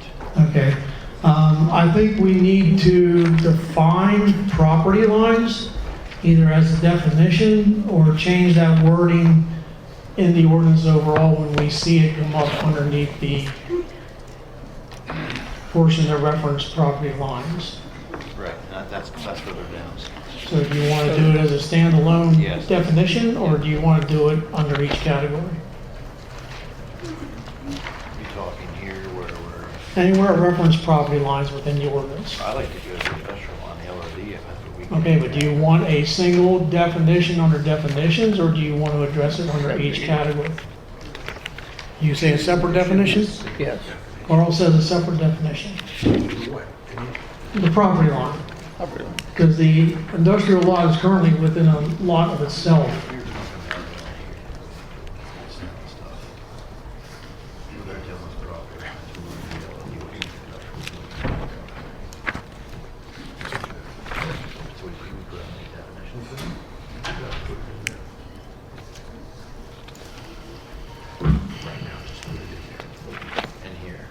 All right, so council would suggest that we not do a separate definition, but change it under each category, which I'm fine with. The other thing I was looking at is there is a definition for sensitive receptors, but nothing for non-sensitive receptors. And it is referenced under 2B and H3 within the ordinance. So we either need to define it or change those sections when we get there. And I would be fine with changing it under each one of those when we get there. Let's do that when we get there. Okay. District regulations, anything you see there that you would like to address? That would be probably page 3. Yes. Okay, go ahead. So underneath where we have Section 363.18, data center and data center accessories use are permitted uses. I'd like to change that to conditional use. I'm fine with that. Are you okay with that? That's fine. Yep. Go ahead. You take a little bit. Next thing, I'm coming down underneath C, which is yard regulations. underline item number 5. When abutting a residential or agricultural zone or use, the setbacks from common property line shall be increased. What the county gave us was 200 feet. I mean, I'm kind of looking, do we need to go to a 500 foot? Do we go to 1,000 feet? I'd say we go to 1,000 How feet. aggressive can we make this thing? I mean, I'm not trying to put HRG on the spot. I mean, It's not their ordinance, it's ours. I know that. I'm asking, have you guys seen footage before in any of these types of setback or what's been used in other facilities? I apologize for putting you on the spot. If you don't, that's fine. That's fine. That's fine. Carl suggests 1,000, I agree with 1,000. 1,200. Again, we've got to keep things within some level of parameter. If we get too abusive on this, we're going to have our hands full. Keep in mind, if you make the setback so Hold on, we're getting a recommendation from HRG, who we hired to help us with this. if you make that setback so large that there's nowhere in the township that a data center can be placed, you might be creating a legal issue for yourselves. Okay, you can't exclude uses from your ordinance. Correct. Okay, and you can't enact provisions that exclude uses from your ordinance. So if you say, I'm gonna have a 2,000 foot setback, but there's no place in the township that's 2,000 feet away from a residence, you've in essence created a cycle. You understand? What he's trying to explain is, like we're trying to say, we have to keep this within parameters. If we make this thing 1,000 foot, 2,000 feet, which everybody's making comments, can I give you the microphone? Where's that cordless mic?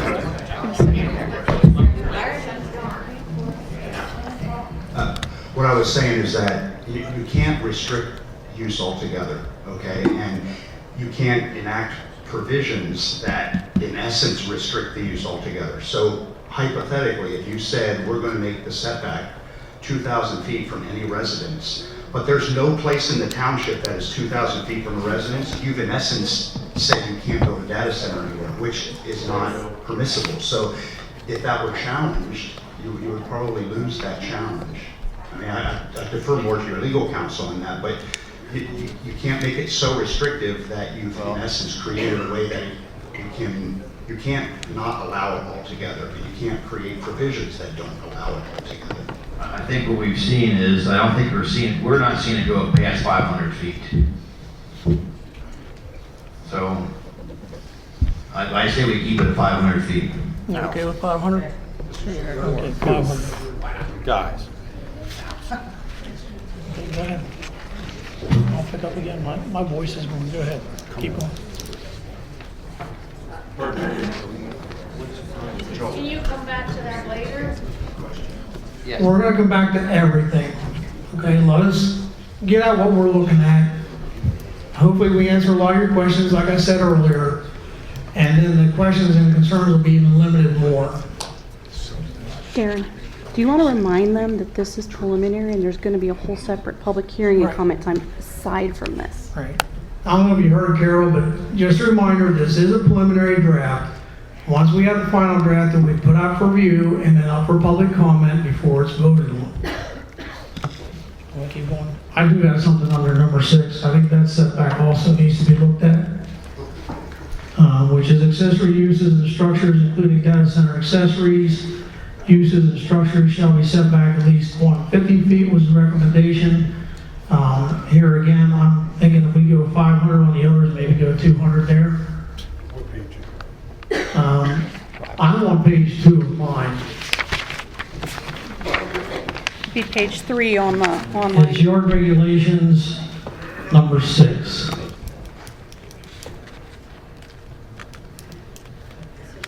You have C6 also? I don't think we should be going above 500 again. Well, I'm saying move that one. Try to keep it within legal guidelines. Right. If we go I'm saying C6 from 150 to 200. I think we should keep both at 500. Both at 500? Carl, 200, 500? 500. All right. 500. Very quickly. in terms of the distance, the objective with regards to the setback of 500 feet is to keep it away from residences, correct? Correct. Is that 500-foot setback to the property boundary or to the sensitive receptor residence property, proper structure? Well, that's what I'm trying to find here, because it also says from all property lines. And we have to define property line. Is it the whole property boundary, which runs from 322 to Amity to Taylor to 1115, or is it the industrial property line?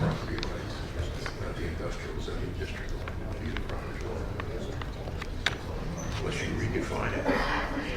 This would be the property line. That's what I'm saying. Do we have to redefine it as the industrial zone line, property line? You would probably have to redefine it. That's what I was asking earlier. You're using the term zone or use.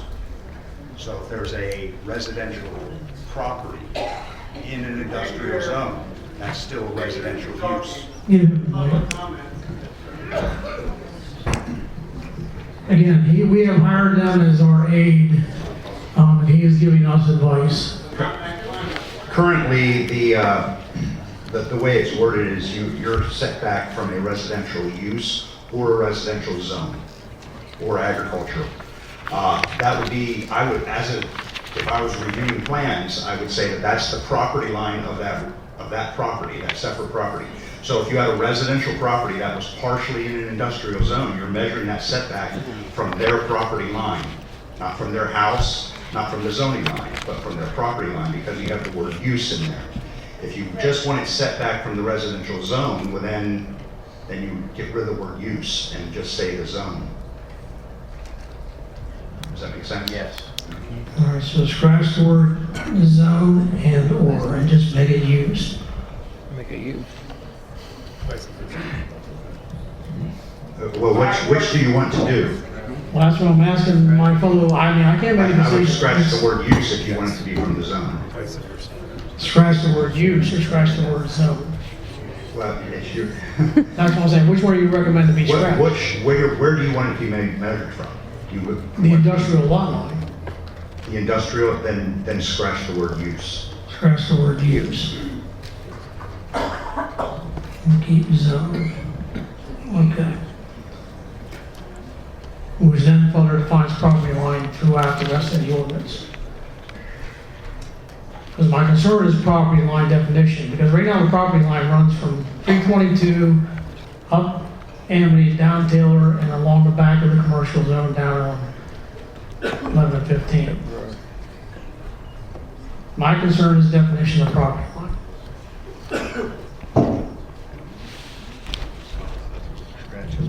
Perhaps you should just get rid of the property line and say the setback should be measured from the zoning line. That would be the best. All right, so from zoning line and scratching property lines. Use the zoning district boundary or something like that. Okay.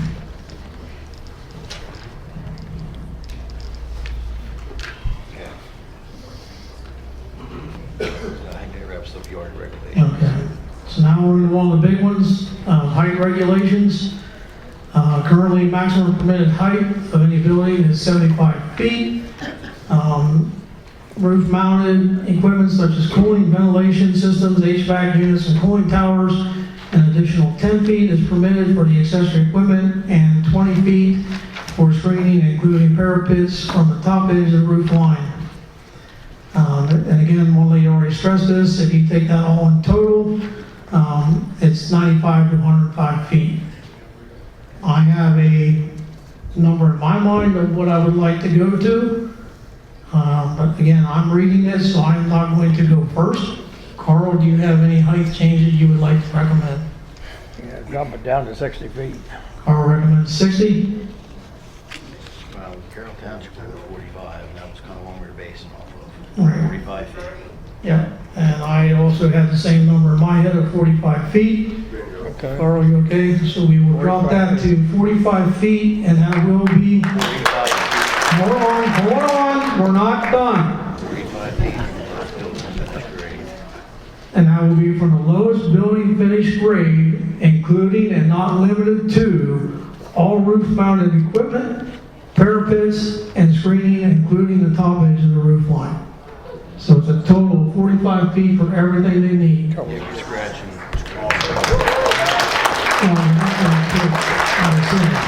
45 feet, including and not limited to this equipment. Correct. So you can't scratch this. It has to say including and not limited to. Everything. Okay. Carol? Good? Carl? Okay. Number 2, building height shall be calculated from the lowest adjacent ground grade to the top edge of the main roof line, and any mechanical or accessory equipment, screens, and parapets. So we just addressed that a minute ago. You had that up here. That's actually down here from the building grade. So that's under number 2 from the lowest building grade. So you may move that down to number 2.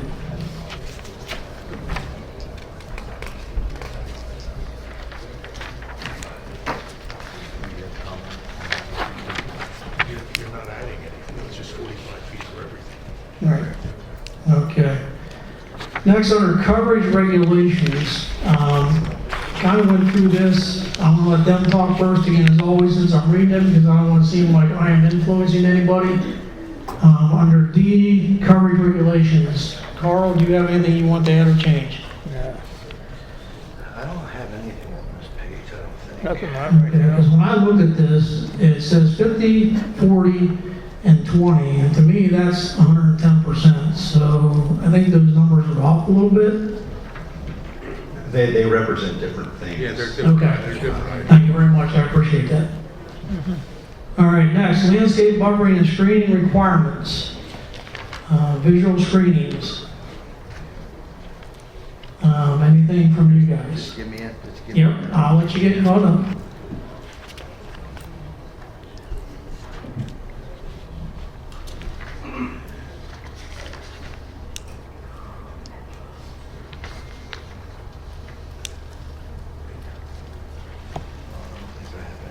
Okay, well, we should, since we did the maximum height of 45 feet, we can scratch number 2, roof mounted equipment shall be screened to a maximum height of 10 feet.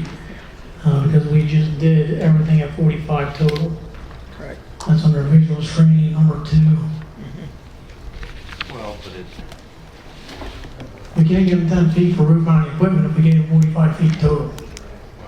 correct, but I mean, they can still be used if the building's lower to that depth.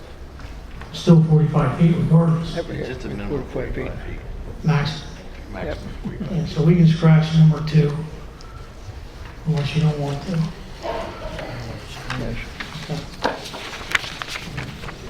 You All right. want to make sure that you have some provision to require screening of equipment though, right? Yeah, that's if we still need to. Okay, then we can keep it. But again, And even if it still has to meet the 45 feet. okay, that's fine, we can keep it. Yeah. Okay, next page, required landscape buffer yards. So, or do you have something before? Yeah,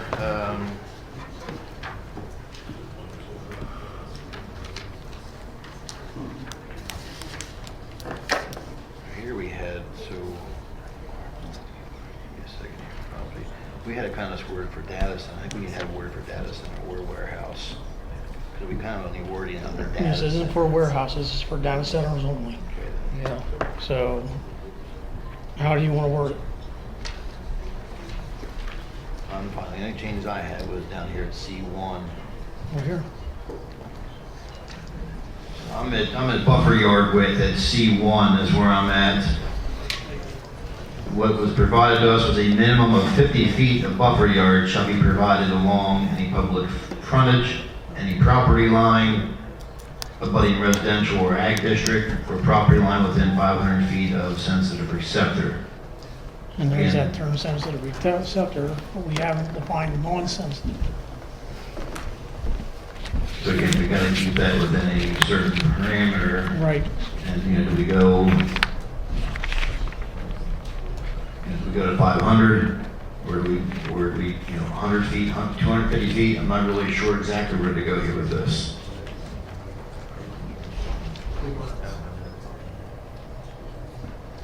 I wouldn't have a problem going to 100, but,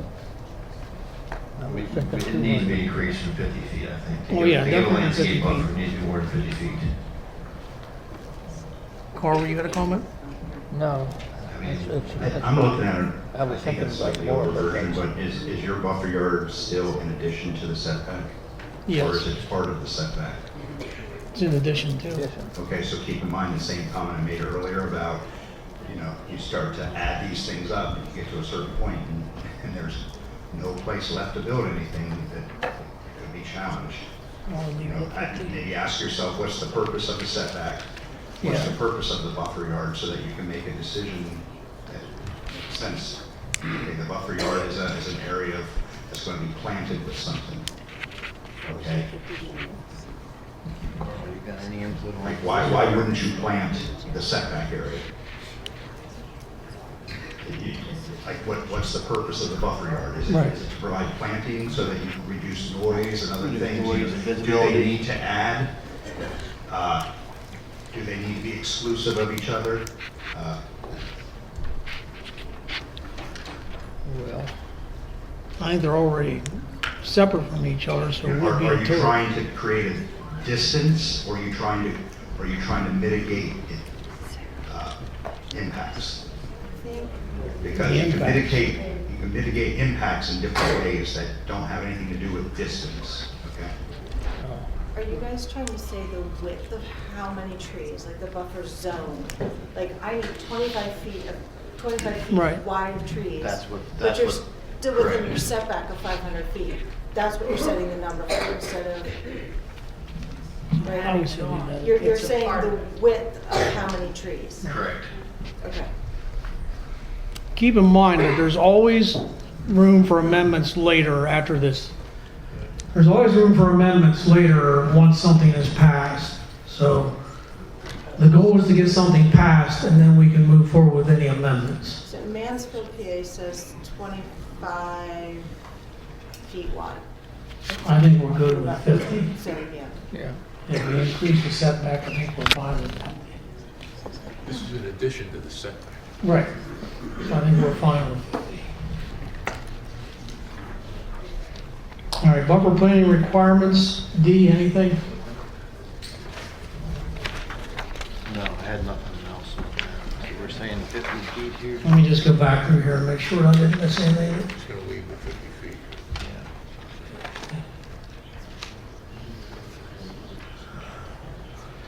All right, G, screening and fencing.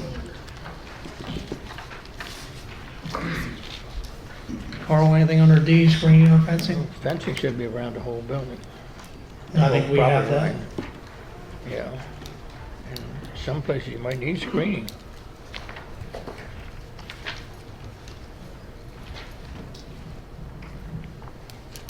Screening and fencing.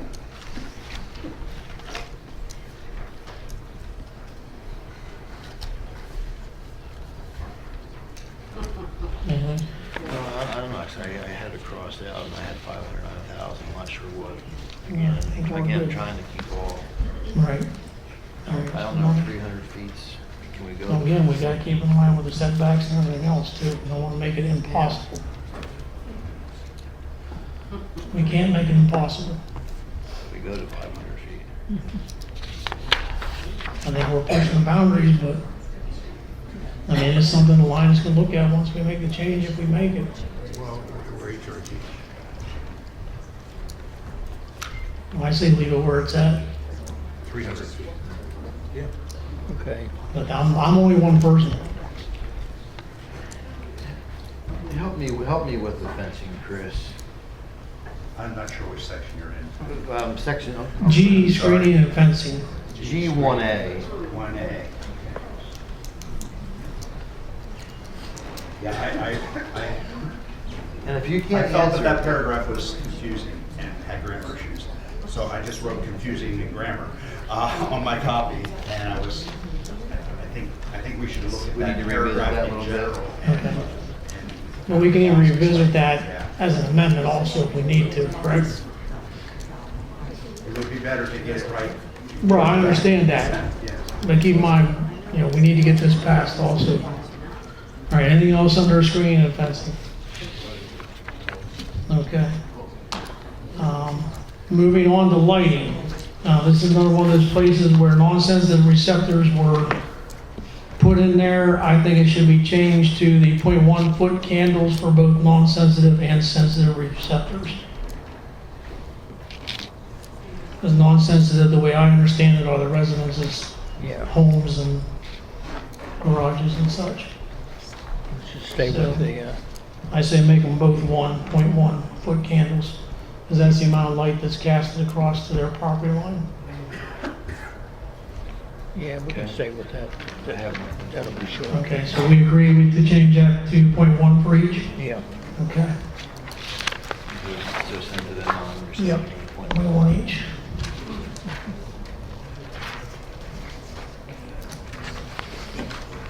Anything else under lighting right now? I think that's the only one. I don't know what he has. No, I don't have anything else with lighting. Okay. Noise and sound, okay. Noise and sound studies shall be provided. Can we back up this one? Yeah. I don't know if it's section 5 where you're talking about non-horizontal surfaces. Is that still in the version that you're looking at? Yes.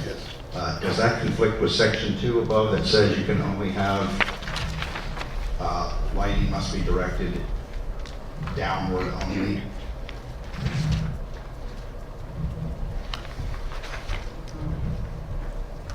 Exterior lighting shall be mounted as, hold on. Well, this is non-horizontal lighting, which would be your light poles and,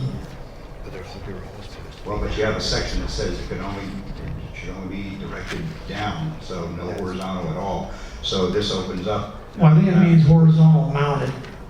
Is that what I'm thinking?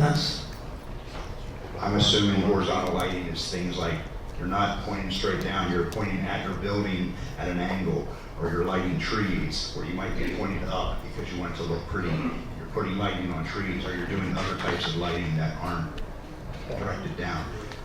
If that's not the case, then I don't know. You're referring to paragraph 4? For lighting on predominantly horizontal surfaces such as? No, number 5. Non-horizontal surfaces. I'm wondering, those non-horizontal surfaces conflict with, let me find it.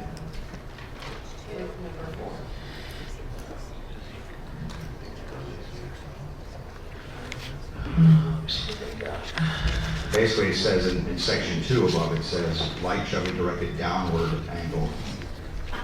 Horizontal lighting doesn't direct downward.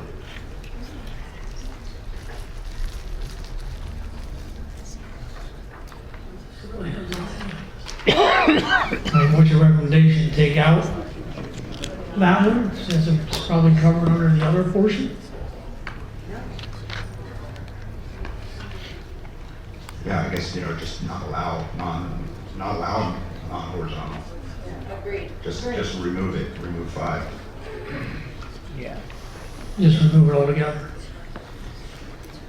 You're in one section, you're saying everything must point down. Okay, that's what I'm Another asking. section, you're saying when it doesn't point down, do this. So you're recommending just eliminating Well, 5 altogether? I'm not necessarily recommending anything, I'm No, I asking what No, I understand. your intent is. If you only want it to point down, I would get rid of the section called horizontal. Okay. Non-horizontal. Non-horizontal surfaces. Okay. So 6 will become 5. Yes. All right. Noise and sound. We've already taken care of the property line. There was another conflict I saw too. In section, what used to be 8 luminaire, the mounting height of 20 feet, does that conflict with, I'm sorry, I just want to make sure. Are number 2 and number 5, is the maximum height 20 or is it 25? I think the version I saw may have said 25. This is saying 20. Everything says 20? Okay, you're good. Well, I see you're saying is something else saying 25. I don't see 25 anywhere else. I was looking at a different version. I think it has some markups on it. Okay, so under noise, the citizens have 1A, the applicant shall submit a preliminary acoustical study with a conditional use application, an interim acoustical update prior to building permit issuance, if requested by the township, and as a built acoustical certification prior to the certificate of occupancy.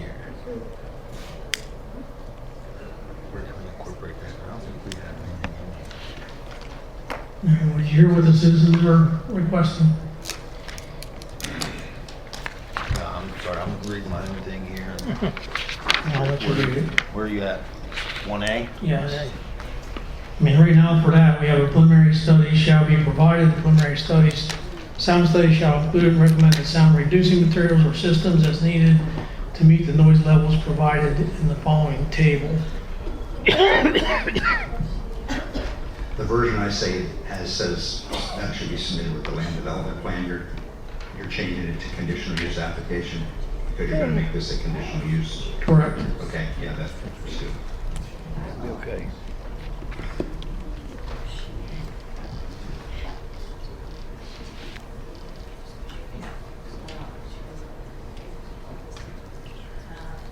Well, that's what I was thinking. I was trying to align this one, Carol. You know, I was curious, how can we put this amendment in there? So if they go above noise, how we make it. Well, we just had that as either B, C, D, or E. But the sound study, you know, there should be a pre and post sound study done, which we have, A and B. And then we also have that all costs for both studies shall be paid for by the applicant. Yep.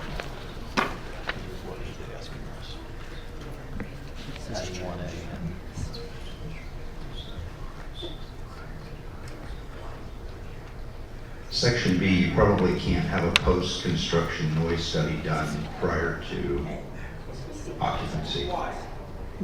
Because there's not going to be any, they're not going to be operating. So they kind of need to operate in order to do the post I think that's put in there to find out what the noise levels are currently in that location to compare to the post. Well, existing noise levels should probably be done before any development. That's why we have that there. That's kind of what that's saying. They need to provide the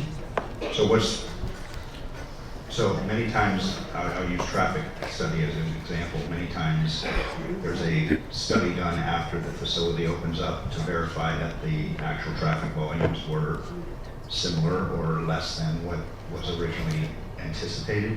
Right. I read this section as this is a verification to make sure that the noise isn't higher than what was permissible. So is that not what that is intended to do? I think the intent was to get the current levels at current state before the building. Well, they can do that as part of the conditional use. Right, and that's what that's saying. Okay. So you're not going to require a study after the facility? Yeah, we have B, a post-construction noise study shall be submitted prior to an occupancy permit. That's what I'm talking about. Oh, that's what Section you're B. talking to? Yeah, I think section B, you can't require it prior. Well, I agree with that. Yeah, I see what you're saying there. So It has to be, maybe it's conducted within 6 months following the occupancy permit or something like that, some reasonable amount of time that they can start operating. And then you can check to make sure that they're operating under the I would be fine with 6 months after occupancy.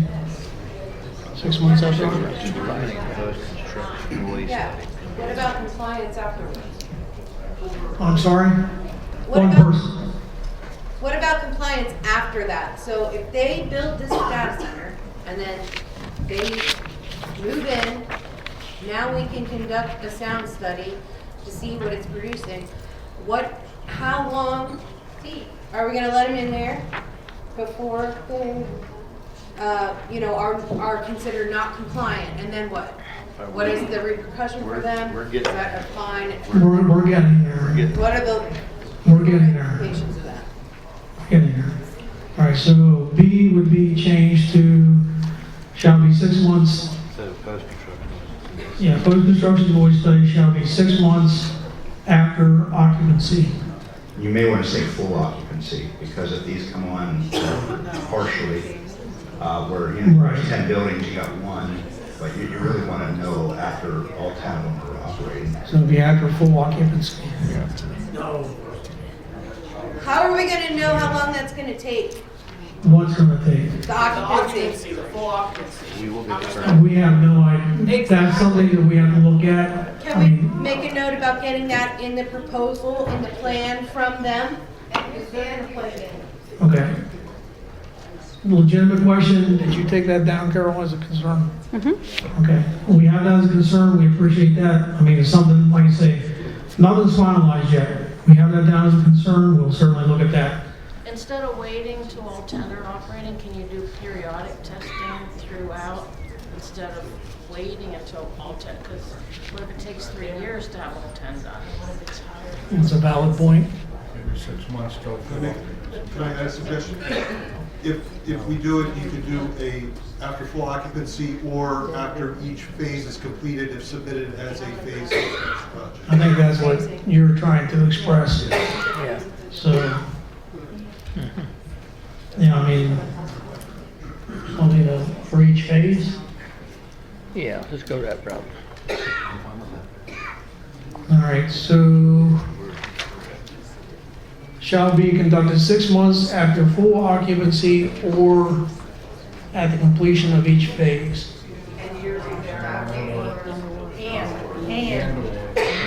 And or at completion of each phase. And yearly thereafter? Yeah, what about a continuation? I think we're getting there, okay? Again, let us get through it instead of yelling out your concerns. We need to get through this. Okay. Joel, do you have anything else on that page under 1A, B, or C? Okay, flipping over. All right, the applicant shall demonstrate through a sound study conducted by a professional acoustic expert that the sound generated by the data center and DCE during normal operations shall be limited to noise levels provided in the following table. Talking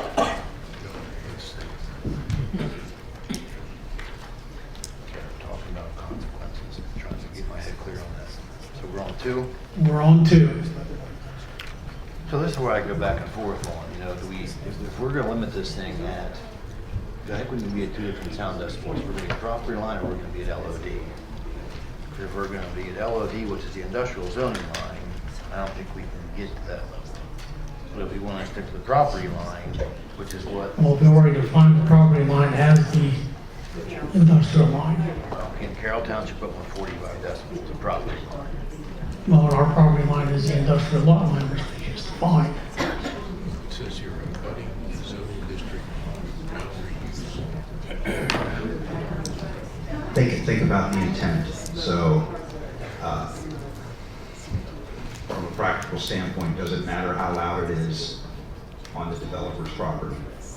It matters as soon as you cross the property line. So once you're on somebody else's property, they don't want to hear it.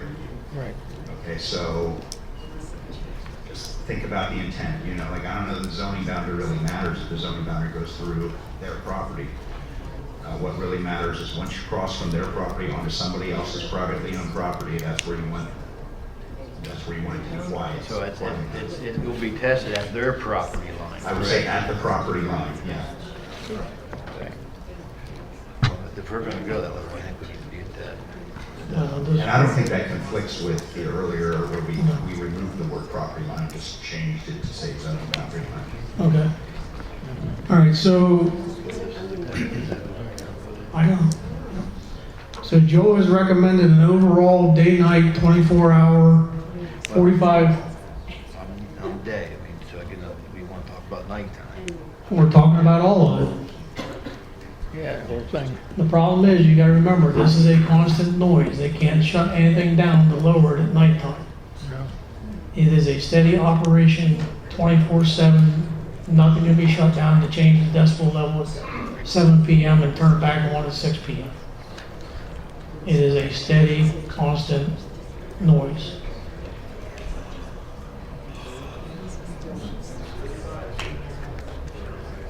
All right, let's We all know your concerns. Please, let us do our thing up here. I know I have my thoughts, he has his, and he has his. I'm asking for their opinion since I am the one reading it, as I said before.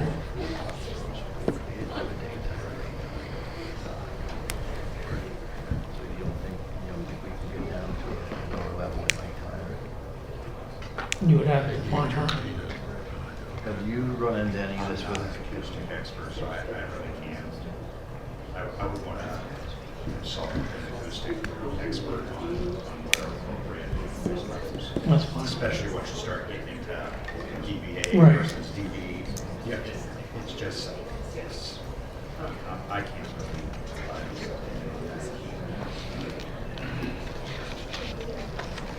That's what the residents, I'm thinking they're speaking on is have a 45 a day and a 30 at night. I just don't know if 30 can even be.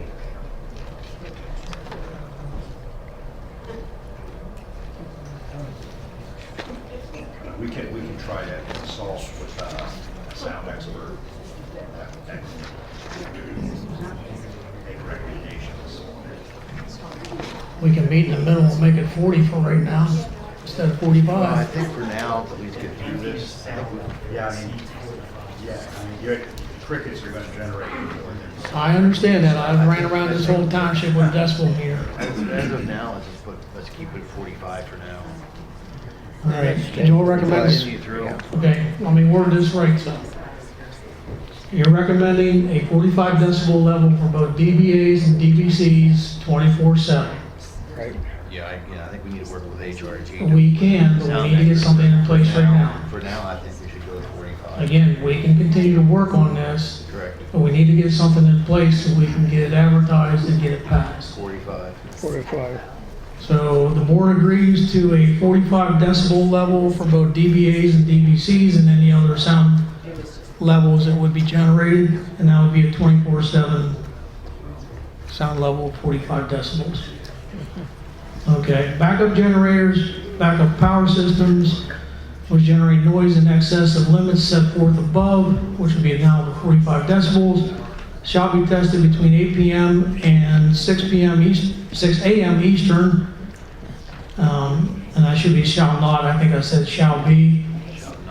Right, shall not be tested. Additional backup generators must comply with local air quality regulations. Testing auxiliary power systems, including generators, should occur between the hours of 8 a.m. and 6 p.m. Those were my changes. It originally said 7 p.m. I think we need to back it down to 6 p.m. and 6 a.m. And then such systems may not exceed 70 dBAs or dBCs. Keeping in mind the generators are a beast of themselves. It would be hard to regulate their noise. The only thing they can do would be add additional buffers to meet the 45 decibel level. So I would say take out that not to exceed 70 dBAs or dBCs and keep it under the 45 decibels. All right, so If you're going to make it the same as the overall, well, then why do you need that section at all? Well, we need to regulate when they can test. We don't want them testing them at midnight. Even if they're super quiet? Like if it's no different, if the sound level is no different than what you're allowing them to operate anyhow, then I would talk feel, about it. I would feel personally comfortable if we kept 3 in there and just eliminated Just to be on the safe side. It seems. I understand what you're saying, It but seems more logical to allow a slightly louder sound And I don't disagree with that either. during the daytime to operate the emergency generators for testing purposes. But that if you're not going to have a distinction between what's well, that's what I say. allowed in Strike the daytime, that, what's strike that section about yeah, the just get rid of the decibels. whole thing. I still think we need to regulate when they're going to test it, just to be safe. Yes.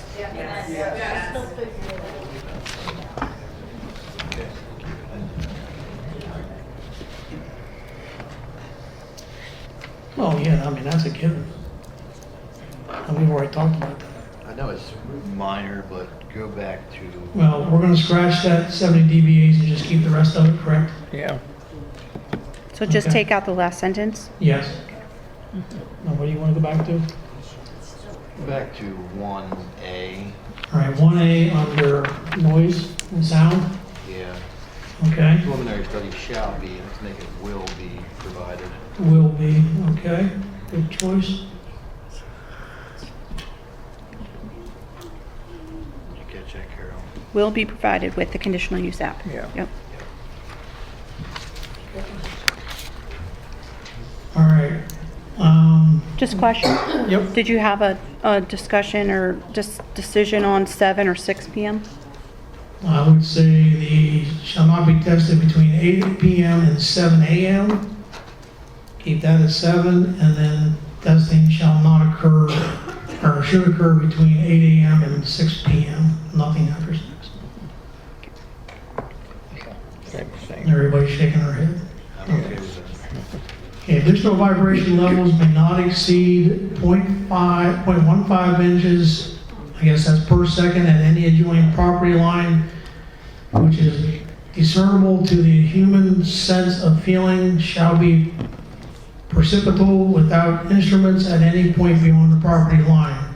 And again, the property line there has been designed, or defined as a zoning ordinance. Anytime you add the discernible to humans, you're really opening yourself up to people just saying, well, I can discern it. So I would try Take that out. keep it to something that's measurable. So just take out that last part. Yeah, maybe just get rid of everything after the word property line. Okay.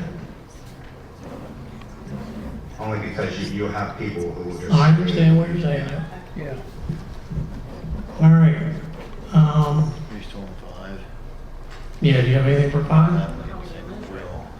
All right, number 5, a noise reduction barrier or device will be required, is what we want to change it to.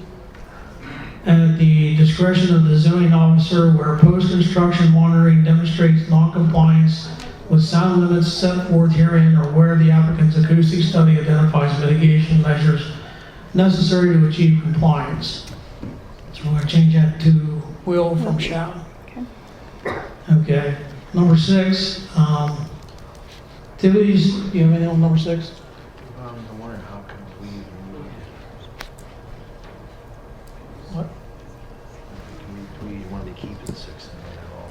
Or do we? All right, so 6 reads, activities that exceed the maximum sound levels listed above do not apply to, but are not limited to, emergency alerts, emergency work to provide electricity, water, or other public utilities when public health or safety is involved.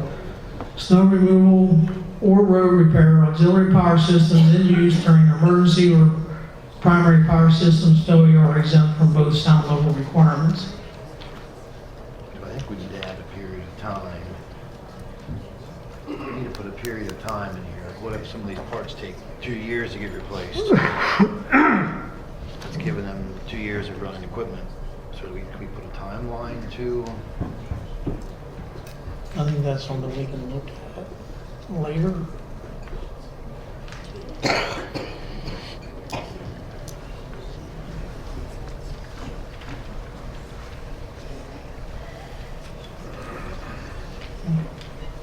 So I want to back up to the young lady's comment earlier about a timeline for additional studies, after full occupancy.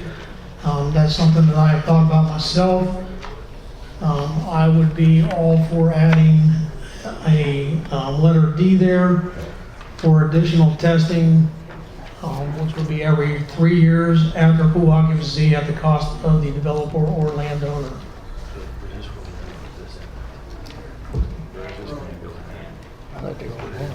You want to go with more? What are you thinking? 4 years. 4 years? 5 years? Okay. Well, I'm talking about adding D, the additional testing.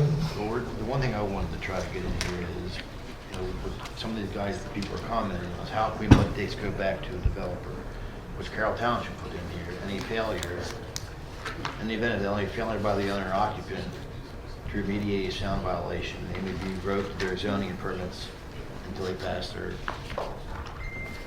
Well, we can certainly add that, unless, right now we're talking about adding under noise and sound, letter D. Under number 1, number 1D. To have additional testing every, Carl recommended 5 years, I recommended 3 years after full occupancy to maintain their concurrence with decibel level. And that's where your paragraph just read would fall into place. So you have to live with it for 2 years.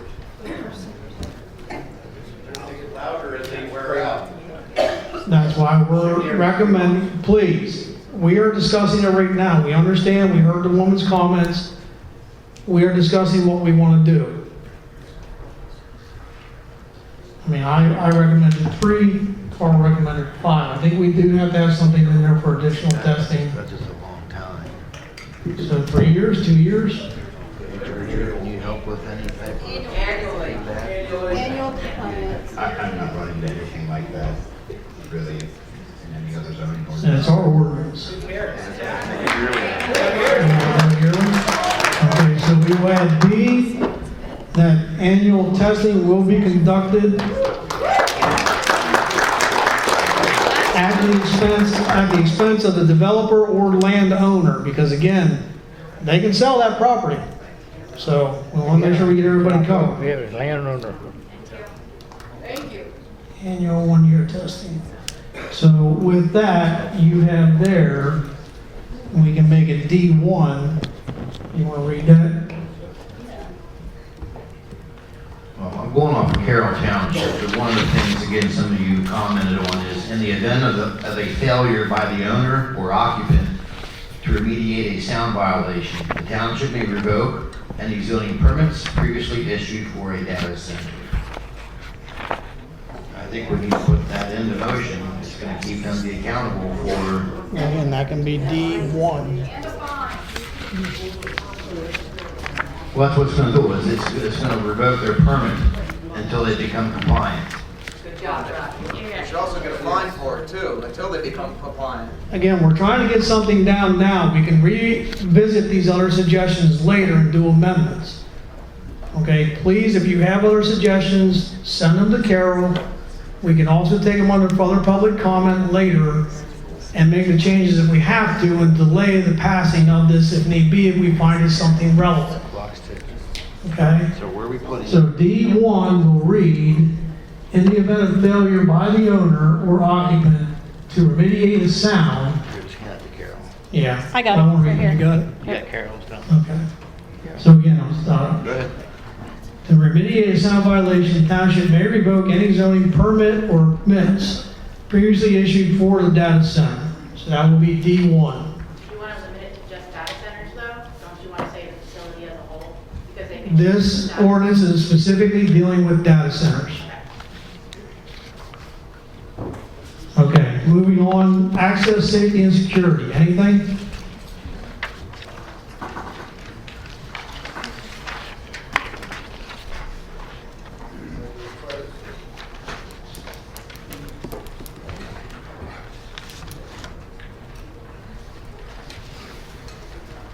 I just think 6 and 7 should be flipped. I mean, it doesn't matter. But, okay, so energy management, I did see something for them. Again, they use regular letters, we have numeric. On the fencing, do you still have the section about fencing in like water bodies and such?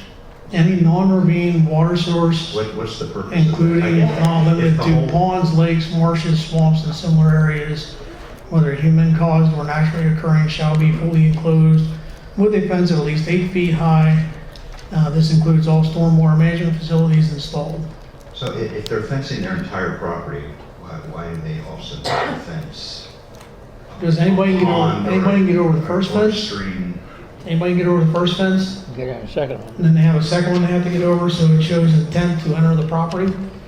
Also, if any children should enter the property, we want additional fencing around those to prevent them from entering those areas and drowning. Okay, so what about fences around detention basins for other non-data center uses? Like, Yeah, I it's think that would be important for- included It's here. important for, well, this is only. in the Ponds, data lakes, center. marshes, swamps, and similar areas. If an 8-foot fence is important around a pond in a data center development, why is it not important around a pond for a warehouse? Yeah. And is 8 foot really required? Is that 8 foot is a really high fence? And that's tough for somebody to climb. The intent is to prevent somebody from entering this property. But you're already gonna have a fence around this property. Right, but I also want to protect anybody You from want entering 2 the water. fences? Okay. But then ask yourself, why is an 8-foot fence not required for a convenience store that puts in this detention basin? Because if it's really That's not my important. concern here. My concern is this. I mean, I understand what you're saying, but to me, it's kind of apples and oranges. Well, if you're talking about public safety, Right. should all water bodies be? And I don't disagree with you. They all, to me, they all should. Why not put it in? You know, They're recommending we should be putting it around, I think we should put it around. Well, I'm not Put it around recommending it, I'm No. actually, I think it's excessive. He said it's excessive. I think it's excessive. And I think if you put it here and you're saying you're doing it for safety, but you're not putting it somewhere else for safety, then you're creating 2 different. We have nothing else in creating front of us right distinctions. now. Well, but you're amending your ordinance, Right. which You affects can add the warehouses too and the other other stuff. places. Put it around everywhere. It's just a recommendation, you don't have to. Right. Try to make it painful. I know what he's saying. He's saying, why doesn't Onbo and Sheets and all of them have to put a fence around their retention ponds? I fully understand that. It's an 8-foot fence. Right. I deal with a lot of ordinances, and I've never seen an 8-foot fence required around a stormwater basin. 8 foot is a very high fence. As a matter of fact, many ordinances restrict fences to no more than 6 feet because they find once you get to a certain height, it starts to look and feel like a prison. And I people mean, I have no problem with 6 feet. So, I have no problem going down to 6 feet, but I would like to see the secondary fence around water structures. Just for the safety of any kids get loose, away from their parents. You know, somebody goes over there. I mean, look at what happens when these guys are working on their farms. There's been many people drowned on these farms because their equipment falls into the sewer pit. And nobody finds them until they drown. So I would feel comfortable with 6 feet there. That's not a problem. And drop that down to 6? Yeah, 6 is fine. Okay. Okay, emergency management. Joel, anything?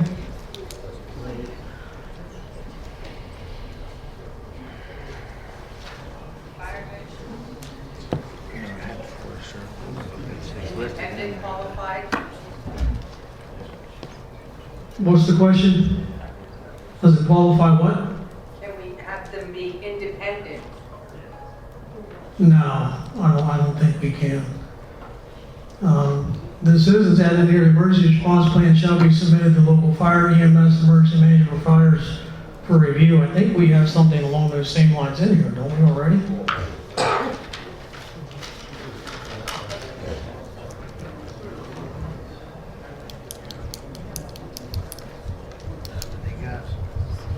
And we have in there to shall demonstrate compliances with National Fire Protection Association NFPA Standard 855. So I mean, that's exactly what the fire company would follow and look at if they were to approve it. All right, and the applicant shall identify all hazards, materials, battery, chemistry, coolant types, suppression systems, and spill response procedures associated with the proposal. I think that's pretty much already part of the proposal, that they have to present that. And again, once they submit their proposal, if we see changes, we can also work on that. As I said before, there is another part to this that's called a developer's agreement that we can work with, even after the ordinance is done. And that's something that we can certainly work with later if we feel that is needed. Speaking of safety, this meeting will let out at some point. You have 100 people or more going onto that highway. It would be good to call the state police or the fire company to get some kind of traffic safety out here tonight. Believe it or not, state police denied traffic control for the fire department on 11/15, 2 days ago for a structure fire. Do you think they're gonna come out tonight and provide it? Well, That's not how people leave on a Sunday from here. Would be worth a call. Should we all call them? I mean, how many people leave here on a Sunday? Well, Sunday, what, the service is at 10 o'clock or whatever? This is And midnight? that's a busier time of day than what it is at 9 o'clock at night. Okay, well, it's on, Okay, we're moving on. it's on your head, it's on your head then, okay? Anything happens. Turn around. Okay. It's me. All right, moving on, water use. Before we get going here, Church, how much more time do we have here? did you skip parking? Can we have another? We were trying to let you get through to around 9-ish. If you can get through it all by then. I think we probably can, so I want to make sure you weren't going to cut us off. Certainly We've got a couple trying. more hot points to go. Thank you, sir. Appreciate that. I'm sorry, Chris. Did you skip parking? No, we're jumping that now. Well, we went from, Yeah, you were here. yeah, I asked if there's any other additional concerns on that page. I didn't have any. I had a question on the parking. You have one space per employee and then one space per 125,000 square feet. Is that the sum of those two, or is that one or the other? Maybe you need to add the word plus, or like what is your intention there? Is it one space per employee, or one space per 125,000 square feet, whichever is greater? Or is it the sum of the two? Because right now it's confusing and I wouldn't know how to. Honestly, I didn't really pay much attention to the parking, to be honest with you. Yeah, I did here, but I think you make a valid point. I think maybe eliminate A and just move everything up, A, B, C, D, E. I think it's plus. I think it's plus. Say again, Linus. I think it's plus one space per on-site employee. So then it'd be plus B, is what you're saying? All right, and B would be plus one space per, so the word plus would be at the beginning of B. I mean, I think a more practical would be you want one space per employee in the two largest shifts. That way there's enough parking for shift change, and who cares how big the building is, because the building may not directly correlate to the number of parking spaces. All right, say that again. One space per, Employee on the two largest shifts. So the total of the two shifts. Yes, Yes. that accounts for shift change. and get rid of that, get rid of both A and B and just make A. Yeah, get rid of B and revise A to say two largest shifts. That's fine. Space per on-site employee for the two largest shifts. Yeah.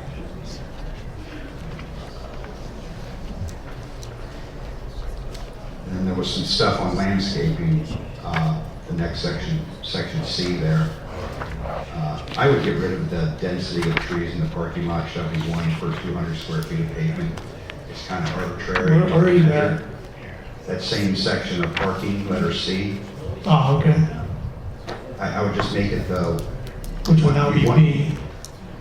Yeah, I would just make it that you want 1 tree per 6 parking spaces. The extra density per square foot of pavement is confusing and hard to measure after the fact.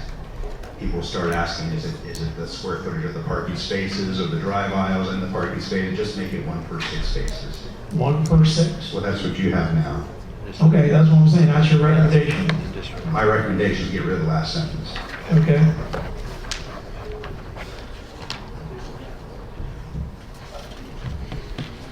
All right. Loading access. I got nothing, so let's jump into water. All right, I just have water. something on loading. Chris, you see anything on loading that jumped out at you? In section 1A, you have a minimum of 1 loading space is required. All loading spaces / bays are permitted to be located. Is permitted the word you're looking for, or is required the word you're looking for? So you're saying they're all permitted to be located on 1 facade. Do you want them all on 1 facade? If you do, then you probably need to change the word permitted to required. But I don't know what your intent was there, so this was confusing me. Because if you just say they're permitted, but they're also permitted on all sides, like, I don't know that permit. The word permitted. I understand what you're saying, yeah. I would agree like with required. There's nothing there if it's. Yes, I would agree with changing that to required. And then I felt the fire lane language was confusing in general. It's hard to interpret what that is. So I don't think we can work through it here tonight. Right. All right, water use.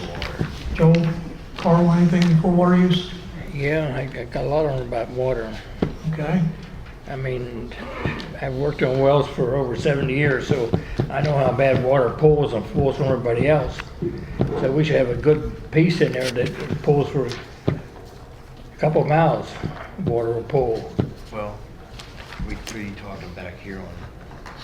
Well, let's just start water use, 1, 2, 3, All right, 4, so 5. on 1, I think we need to put in there, put in there, no riverine water source is what I think we should list, 1Q1. That will allow no water to be pulled from any riverine source at all. I think the state could overrule it. Yeah, I don't know the state can, I mean, we can put it in there if we get overruled by the state. I mean, that's something that they can look into. Yeah. If the state allows it, you may have a problem. That's what I'm thinking. Put it That's in what there Carl's when thinking. the state allows it. Yeah. The state allows us, so they overrule it. Right. Put it in. I don't think we can. If the state allows it, we, just like You can't stop and tell us we have to have use for everything. If they wanted to draw water from a river or a creek or whatever, they would need a permit to do so. Right. Yeah. That's not governed by you, that's governed by the state or Right. somebody else. I guess you have to decide whether, if the state allows it, are you okay with it? Or do you not want it at all? I don't know if, I imagine you probably can restrict it. But ultimately, it's under the state's. I think that's something we need to take as a takeaway. I don't know that you want to start governing things that are under. Can we take it as a takeaway, maybe something you can look into? Well, you can put it in there, but I don't, you may not be allowed to do it. I mean, Well, that's what I'm saying, why put it in there if we're not allowed to? Let's look into it. Yeah. Let's table and look into it. Again, it can be an amendment. So why put something in there we're not allowed to and open this up for a legal battle? Yeah, right. So I would say table, take it as a takeaway. I say take it out. I mean, I'm only one person, I don't care.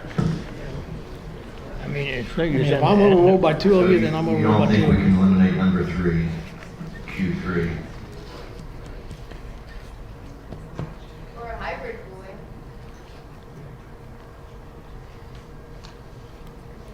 I don't know the answer to that offhand without researching it and checking it out. Well, I think number 3 is appropriate. They're going to have to get a permit if they're going to do it. Right. They have to get a permit. Doesn't mean Right. that you're allowing it, it just means that if they're going to propose that. And we say they have to have the federal, proper state, and permits regulatory from permitting whoever requirements. has Yeah. So my next thing so Carl, where you were talking about here, we're on 8. 8B, a geological map of the area with a radius of at least what's been sent back to us is a 1 mile from the data center. So this is what everybody's topic is how far can we make it to protect the people? You know, do we do a 1 mile? Do we do a 2 mile? I mean, what's going to protect the people in the township? I mean, I'd love it to say Watts Township. No offense to people in Duncannon on the other side, but I mean, how far can we make this thing And be reasonable. and be reasonable in state compliance?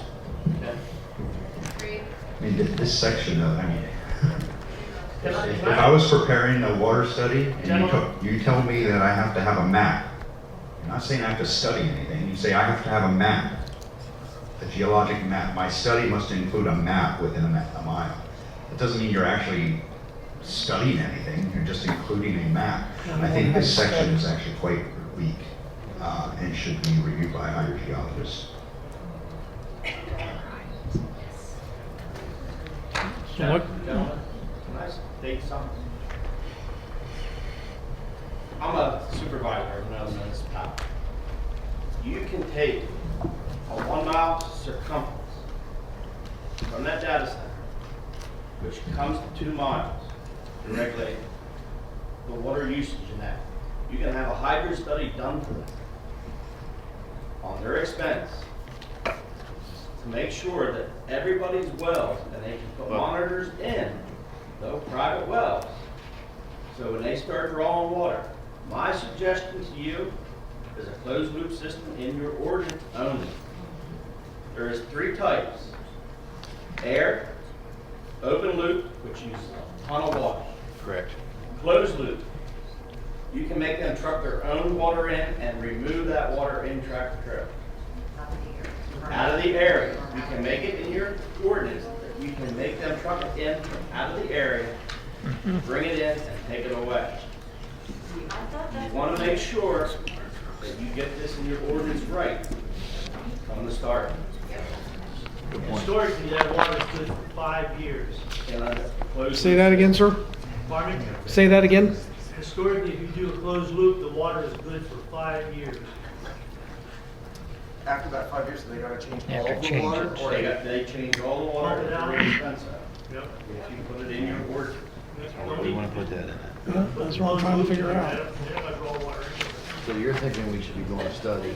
Thank you. Get a study. I'm thinking the criteria for this water feasibility study isn't really telling you what to study. It's telling you to include a map and do other things that really don't study. I think we should get a scope of a water feasibility. If you're going to require a water feasibility study because you're going to allow some type of system that uses a lot of water, then you should have a study that actually studies the water, not just includes as a list of things that are included. I would get recommendations from a hydrogeologist on what that study should include, and I don't think this list is really. An aquifer could go up to 2 miles or more, depending on the shape of it. That's correct. And, you know, if it's thin, it could go much, much further. Right. And I know I'm on their aquifer. Who's speaking?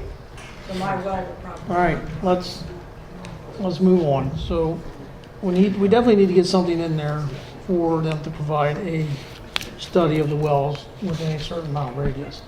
Again, we can start at a mile and do an amendment later for 2, or I think do we it need- at 2 and, I think we need to do it too for now. Let's get a study, request to have a study be done. well, again, we have to change it. Geological map, Radius of 2 miles. but it has to be including well testing of those. There's some formatting things going on there too. I think 9, 10, maybe even 11.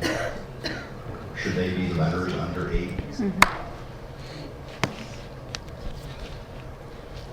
Now, let's quit jumping ahead and address the issue of the water study and getting it in there, so they have to do a water study. Well, this is addressing that. Okay. I think number 9 should be F. Right. And number 10 should be G. You know, like, I think 9, 10, and 11 are not properly indented, and Word is taking over and, you know. Water be recycled, at least be in all our bodies. So this is where we need to put in with his comments, for having it removed, having it all out. That's where we. Well, that's a given, they have to do that, but we need to get in there about the study being done within the 2 mile radius. We need to get that worded in there. I agree. So where do we put it? Can you guys use the mic when you're talking? I'm losing my voice, you're gonna take over. Chris, where do you think we should put the study being done at? What? What do you recommend? I recommend 2 miles because they. No, I'm talking You know, about the where study to being put done. it. We know, we're going with 2 miles, we wanna know where to put it. Yeah, I think you need to revisit that whole section, but I think we know that you want Okay. to change it to 2 miles, so we'll figure out the other verbiage that we want to add to that, and just make sure that it's, if you guys are comfortable. So when you say within 2 miles, you're talking about a 4-foot or a 4-mile diameter. From center of the lot. Yeah. 2 miles from the center. Right. All right, so we're going to work with them to get better wording on that, but we are going to include that a study be done of all wells within a 2 mile radius from the center of the industrial lot. But we need to get the wording right. If you gentlemen back there can help us out with something, please see us afterwards or contact Carol. Almost after. You know, We researched this at the PSATS conference, and a lot of the folks there were recommending a closed loop. Well, we're gonna get to that next. We're talking about the 2-mile radius. We actually call it a 1 mile radius, we never give you 2 miles. You gotta go from the center out. Right. If you're I just don't think- gonna require a closed loop system, then why is a water feasibility study required at all? They're not using water. For their All right. system, so that's. We're getting a lot of public comment again. Again, we're trying to work through this. I appreciate the other supervisors' comment. That's what we need to hear from other townships. We're gonna work on that. We're gonna work on the wording. Now let's address the system, cooling system, either closed loop, open loop, or air. I thought we had it listed as closed loop. Oh, I thought we did too. Hang on, before we jump here.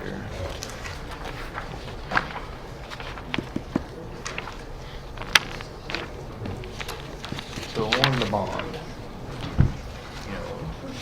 I know we're pretty aggressive on this thing. But I think what Carol did, they did like 100,000 of it continues, correct? No, it's 150,000, it's a conditional use. Right, that was under conditional use under regular ordinances. They run their regular ordinance and run in their data center ordinance. We want to hire a consultant, Yeah. and Carol was getting that money up front. I mean, we stick to what we have. How do we continue it? Or we want to keep it at 2.5? What if that runs down? Right, the discussion right now is on number 12. A $2.5 million bond shall be provided by the developer of the data center to protect landowners from the chance of private wells compromising issues, particularly well water supply depletion and well water contamination. The discussion is that too high? Is it too low? Is it medium? Carroll Township did 150,000. That was something different. Okay, that was, Just leave this go. Okay. leave it as is. Yeah, leave it. Okay, so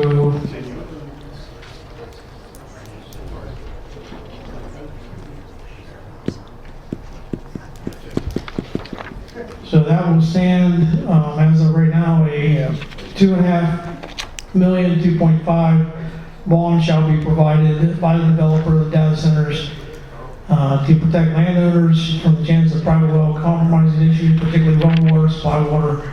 I think that also needs to provide by, and then can continue to be carried by the landowner if the land should switch hands.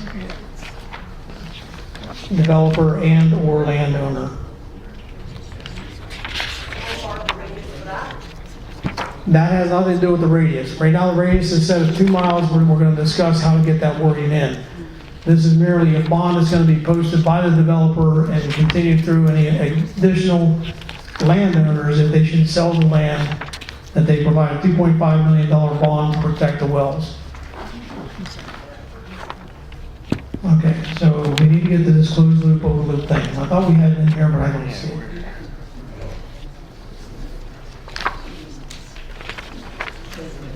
Do you see any more items? No, I haven't seen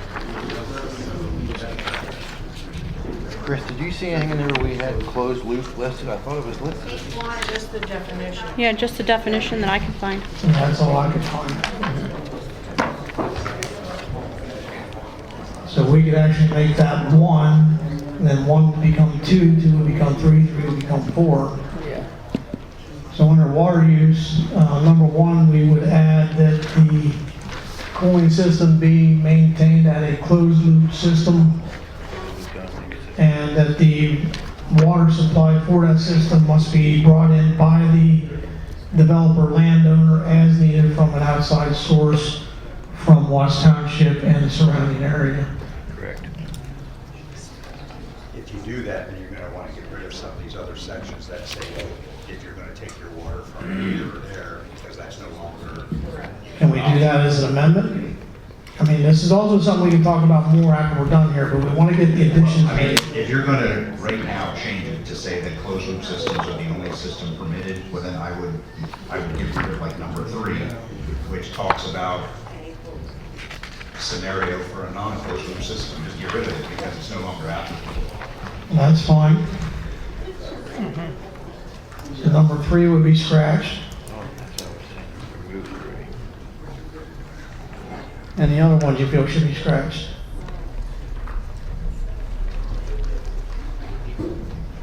What, do you need a water feasibility study at that point? I would like one, yes. Okay, so the water feasibility study is going to study the impacts of bathrooms in the data center because they're not using. Again, you're getting 10 buildings full of employees. I think the study needs to remain.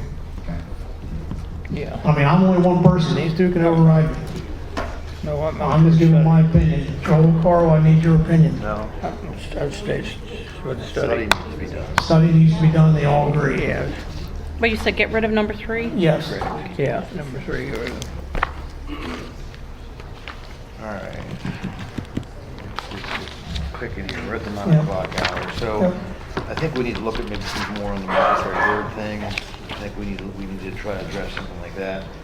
I know again, a lot of you making comments over the Haldeman Island. Somehow I think we need to look at this a little bit to see what kind of wording we can put in this to protect that. Now, again, there is the National Bald Eagle and Golden Eagle Protection Act.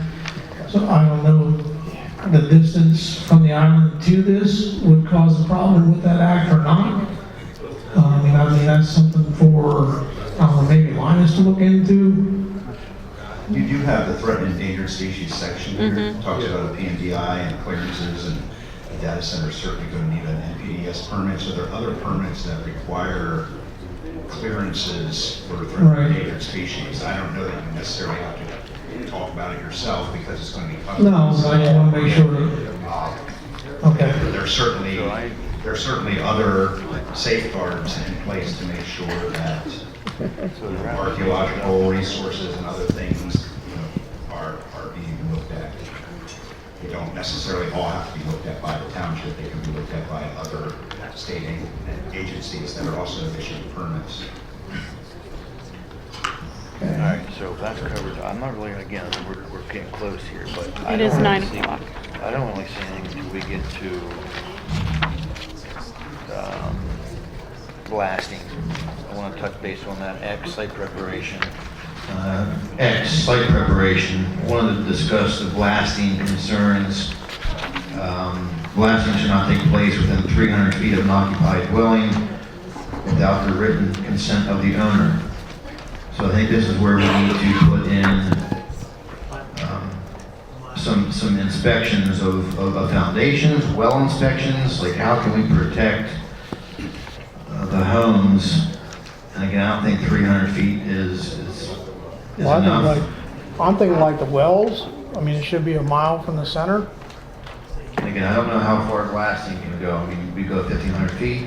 There are blasting permits that are required that have their own standards. So I personally just if we have not rely upon the blasting permit process to take care of those issues. So a blasting permit is going to protect homes. Those dwellings, let's say those dwellings within 1,500 feet of where blasting can be occurred. Pre-inspections will be done prior to. Yeah, they got Second 400 feet. There's specific rules that a blasting permit requires, as well as some pre-blasting surveys and such. I don't know what those distances are. So we don't need to. They're kind of already established by other regulations. Good. Okay. So I don't, by you establishing your own regulation, it might differ from what they have. It might be totally different. So you don't think we should change our footage, let that be up to, is that something we would be involved with them? DEP issues that. DEP issues permits has very strict requirements on pre and post monitoring during. I don't think you need to double up on it. I think it's covered already by other agencies. Okay. Decommissioning was the next big one. Is there something? Why? Yeah. I had no it was.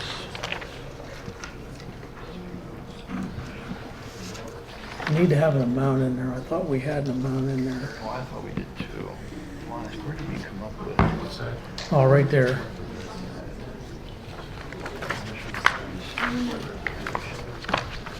Oh, that, you were going to put that fee in them under expedited.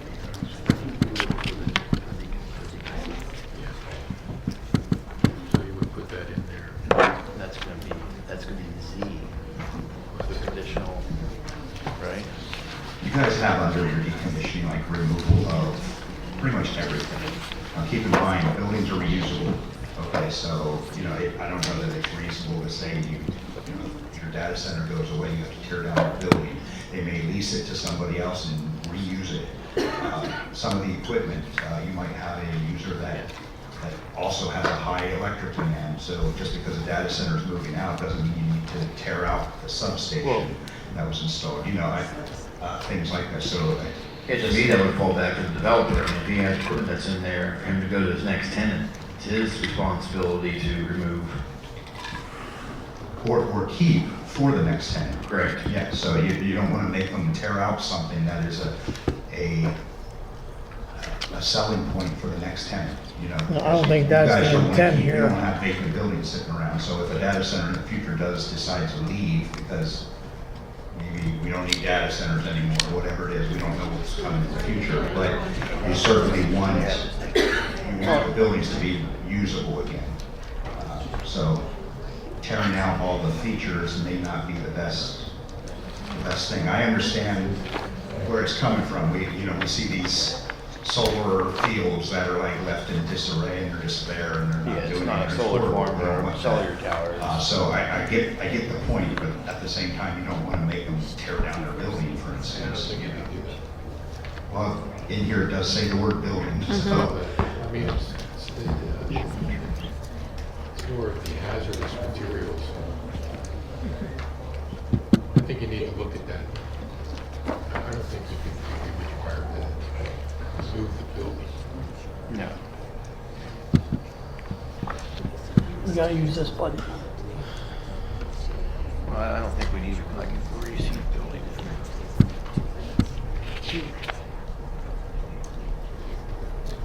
So they're just stating hazardous material. In part A, 2A, it does say data center related structures. Buildings, electrical infrastructure. Oh, yeah, we need to remove. Roads. Yeah, I think a lot of that should be removed. I mean, we should probably just put it in what items we put in there. But I agree, I think we need to remove buildings, electric fence, infrastructure, cooling, but those cooling systems be removed. Maybe it's just exterior equipment that's no longer being used. Something more generic. Do you really care if it's inside the building? Not going to see it, nobody's going to know it's there.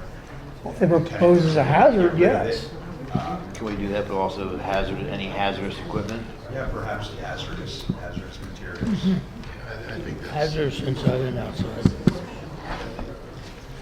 I think we need to, my recommendation is we eliminate the buildings.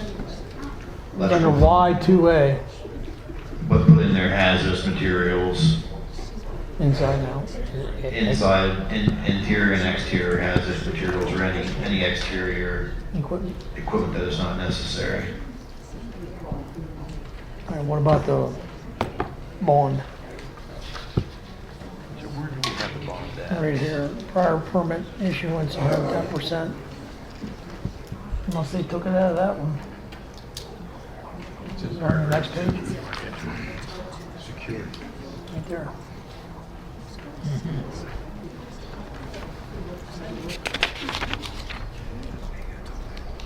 Go on this picture. Where's it at? So we're looking at prior to permit issuance, the applicant shall provide financial security in amount of acceptable to the municipality to guarantee proper decommissioning. The amount shall be based on the engineer's estimate of decommissioning cost and shall not be less than 110% of the approved estimate. The estimate shall include costs associated with the removal, transportation, recycling, or lawful disposal of electronic waste, e-waste, including but not limited to servers, storage devices, networking equipment, backup power systems, batteries, cabling, and related components. Financial security may be provided in the form of cash or funds deposited with Watts Township, a performance bond, or irrevocable letter of credit, each from an entity acceptable to Watts Township. That's what we're looking at. What if you use the $2.5 million for the well escrow? for this, they're not both gonna happen.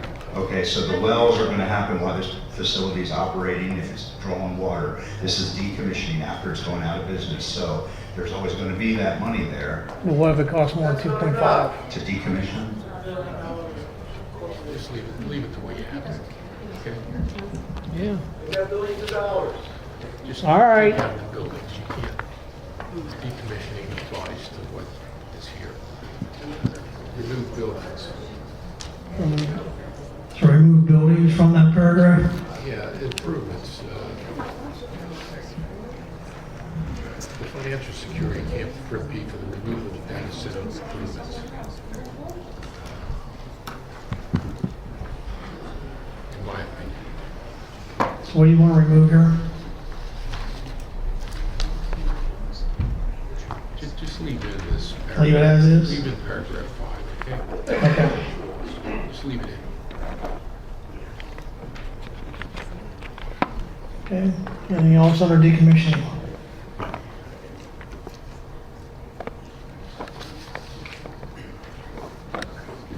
Y8 has a typo. Y8 has a typo. Y8? What is that? The percent, 150%, 110% in parentheses. Good catch.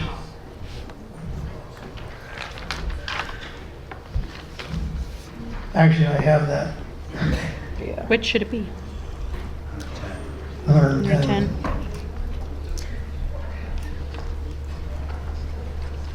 I actually had that too. All right, moving on, anything else? That's basically the last page before signatures. We want to put in there a conditional use fee of $150,000. Yeah. And where's that going to go at the beginning? It's going to go towards the end. That's where this is, that's Z. Is that what we talked about on this? Yeah. There you go. You talk about it to all the people. So we're gonna put Z in for conditional use fee by resolution.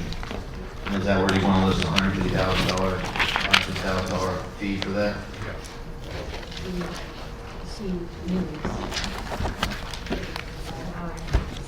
And we have Y to be Z, the last paragraph. I'm fine with that, or you fine with that? Yeah, that's good. Whew, we got through a lot. I think we pretty much covered all my hot points. Covered all mine. Yep, we got everything pretty well, I think, covered. Okay, so What time is it? how much time do we have left, folks? We're done. We're done. It's 9:13. I'm trying to hear how much time we have left, please. 12 minutes past 9. I know. We're done. You're with the church, sir? Is that what you're saying? Yes. Okay, thank you. I didn't know who you were. I apologize. I'm not yelling at him. I'm just saying, I apologize. I I'm didn't. not trying to yell at you. No, I know you're not. You were trying to speak above the crowd, so you were saying our time's up. I think it's close to time. Okay. I'd like to make a motion, give them the church a $250 donation for letting allow us to have additional time here tonight and be very cooperative. Okay, so Joe made a lead motion to increase the donation to the church to $250. I second it. All in favor say aye. Aye. All opposed by the same. We'd love to have additional comment, but again, the church is asking us to depart. If you have additional comments, Carol has an email. I have an email. Email them to us so we can review them. Are we going to try to reconvene in 2 weeks if we get a location? What do we need to? Do we have enough done here? We need to get. Yeah. I kind of feel like you probably should go over whatever we work up to verify that it is what you want. But Well, that's us. because I have to have that, I have to have what you are okay with before I can then advertise. But my question is, do we need to go into a separate meeting for public comment before So in order for her to put the public hearing? down, we need to have a public hearing to review all these changes, or can Now, we? what you gotta do is come up with this redrafted ordinance after your comments from the public. You need a 1 second, please. The board needs to come up with a redrafted ordinance at this point in time. And you'll look at that redrafted ordinance. You'll determine if it's ready to set for public hearing or if it's not. But at this point, I think you need to come back, Carol, with a redrafted ordinance based on the board's comments, based on the residents' comments, and look at it and determine if, and have HRG look at it and determine if it's ready for a public hearing. I think we need to try to have Could you put it on the this for 2 more website weeks. then? Yeah. Can I make a suggestion? Yes, sir, please go ahead. We do workshops, okay? The workshops, you make no decisions. The public can talk, you keep it orderly, explain to them, they have exactly this much time to speak. The workshops are great because you do not have to make no amendment, you don't make no motions, no nothing. All you have to do is advertise them. If you would like to call Jen, Penn Township, and ask her how long you gotta put it out for notice for the public to come. And what township are you? We're Penn Township. Penn. I suggest you try a workshop before you guys, with your draft, your next draft, so everybody has their chance to talk. Well, and that's what I was just asking. Do we need to set another meeting prior to our regular meeting? Yeah. But then it's not. It's a workshop, it's not a meeting. workshop. It's not and everybody gotta understand, when you do a workshop, you gotta be orderly, speak respectfully, yes. And your supervisors run them, or your planning commission, whoever's doing the workshop, runs that meeting. And they have the right to say, hey, you gotta stop. Because we were in the same, we had workshops where they started getting out of control, and we just said, hey, you have to stop right now. Yeah. Or you won't get through this. And I'm gonna tell you, ordinance are the hardest things to do, and right now, you guys are playing catch up to an ordinance. It's tough for you guys right now. We are adopting our ordinance before any of this. We're working on it right now. The other night, our meeting was 4 hours long, our workshop. So my thought is, I'd like to have this thing back here in 2 weeks if we can. My concern is Carol's gonna have her hands full of making a lot of these changes. Are we allowed to, if she's willing to, we allowed to authorize her some additional days of work to pay her? Yes. Because I don't think it's right for her to sit in that office for the next 3-4 days. Well, to she get does a this lot done. of home too, but it's all time, whether she does it at So home or whether she does it at the I'd like to office. make a motion, if Carol is willing to pay her additional time. At what rate, an hourly rate of what? $30 an hour. Well, I think we have the rate basically kind of established. Well, she's on salary, so if you're Yeah, talking but, additional, it comes out to when you have $30 to pay. an hour. Right, I think it came up to like 30 and change or something, 30 to Something, 25, yeah. something like that an hour. Something like that, right. So Carol, are you You're willing open to to that? Yes, that's fine. So I'd As like- long as I can confer with either Linus or Him. HRG Yeah. to verify, because I've never done wording before, and there's some things that'll have to be worded. That's why we hired you. You may have to do that, Carol. Yep, okay. All right, so I make a motion to allow Carol to work some additional days here to get this thing complete for us At a rate of, at a rate of $30.25 an hour. How much? Can I get a second? I'll second it. All in favor, aye? Any discussion? Having heard none, all in favor, aye? So, Aye. Aye. All Do we opposed? want to try to re-adjourn here in 2 weeks? Well, we have to get permission from the church first. 2 weeks. I think I won't be in town for 2. Question either the 27th or 28th, and we could reset this and pick up that. We have permission? On the So Wednesday. for in 2 weeks, or when, to the 20th? 26 or 20, So May 20th would work for us to be here, which is in 2 weeks from today. I won't be here. Carl won't be here. So following week. No. Right. Can we go to the 27th? Didn't you have another meeting? Yeah, we originally requested. Maybe the 27th? Yeah, 27th, I'll be here, yeah. 27th. I'd like to make it then, We can look to see if the 20th is available at that time. We'll take the 27th, well, that's fine. the 27th works for the church. We'd like to take May 27th, to adjourn back here at 6 o'clock. Another day that week. Yeah. Do you need 2 or one? Well, we need June 3rd. Which he said we have June 3rd. Linus, this does not work for Linus, the 27th. There. Well, we asked for any day in that week, so whatever day works for everybody. What day works for you? All right, That's a Thursday.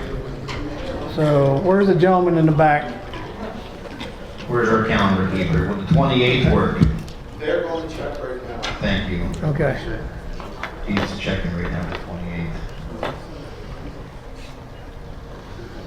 He did say we have June 3rd if needed, which we should. June 3rd, I won't be here.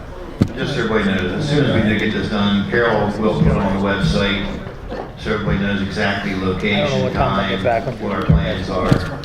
We'll get this put up on our But I'll come website as when I get well. back. All right, gentleman's back.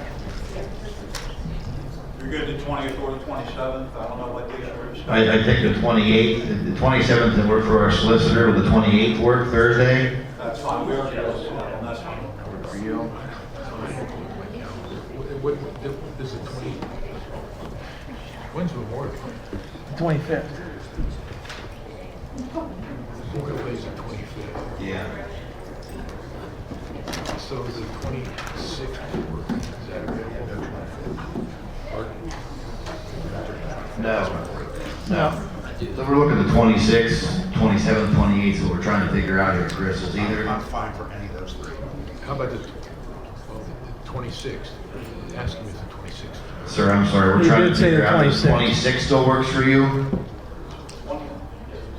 Sorry, guys, we're trying to make us comply with everybody.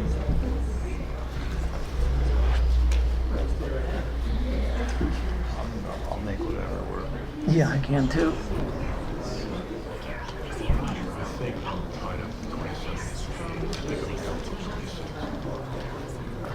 While we're waiting here, seriously, I really appreciate, we really appreciate, I mean, like, again, you were Carroll Township. There's nothing better than sitting here and having an open dialogue with the people and hearing your concerns, but everybody keeping their emotions in check and being 26th is respectful. good. So I thank you guys for working with us here. I know everybody's got some, a lot of emotions, but like I told you guys, this township means the world to me. I was born and raised here as well, so I'm not gonna blow my pedestal out of here, but thank you guys. So, 26 works, so May 26th, we're gonna adjourn back here at the church at 6 p.m. and get this thing wrapped up. And again, whatever we're gonna work on, Ben, I appreciate your guys' input. We will put it on our website, what we're gonna do. This is some good government, give them a hand. Do we have a motion? I make a motion to adjourn the meeting. I second, yeah. All right, thank you, All in favor, everyone. say Have a aye. good evening. Aye, all opposed by the same. Motion adjourned. I gotta tell you. Hey, Darren, the only thing I'm not sure about is the opening section that you were talking about, that I'm guessing came from here, because you had this open. That's the only thing I'm not sure about in regards to what you wanted, and where it fit into what I was looking at.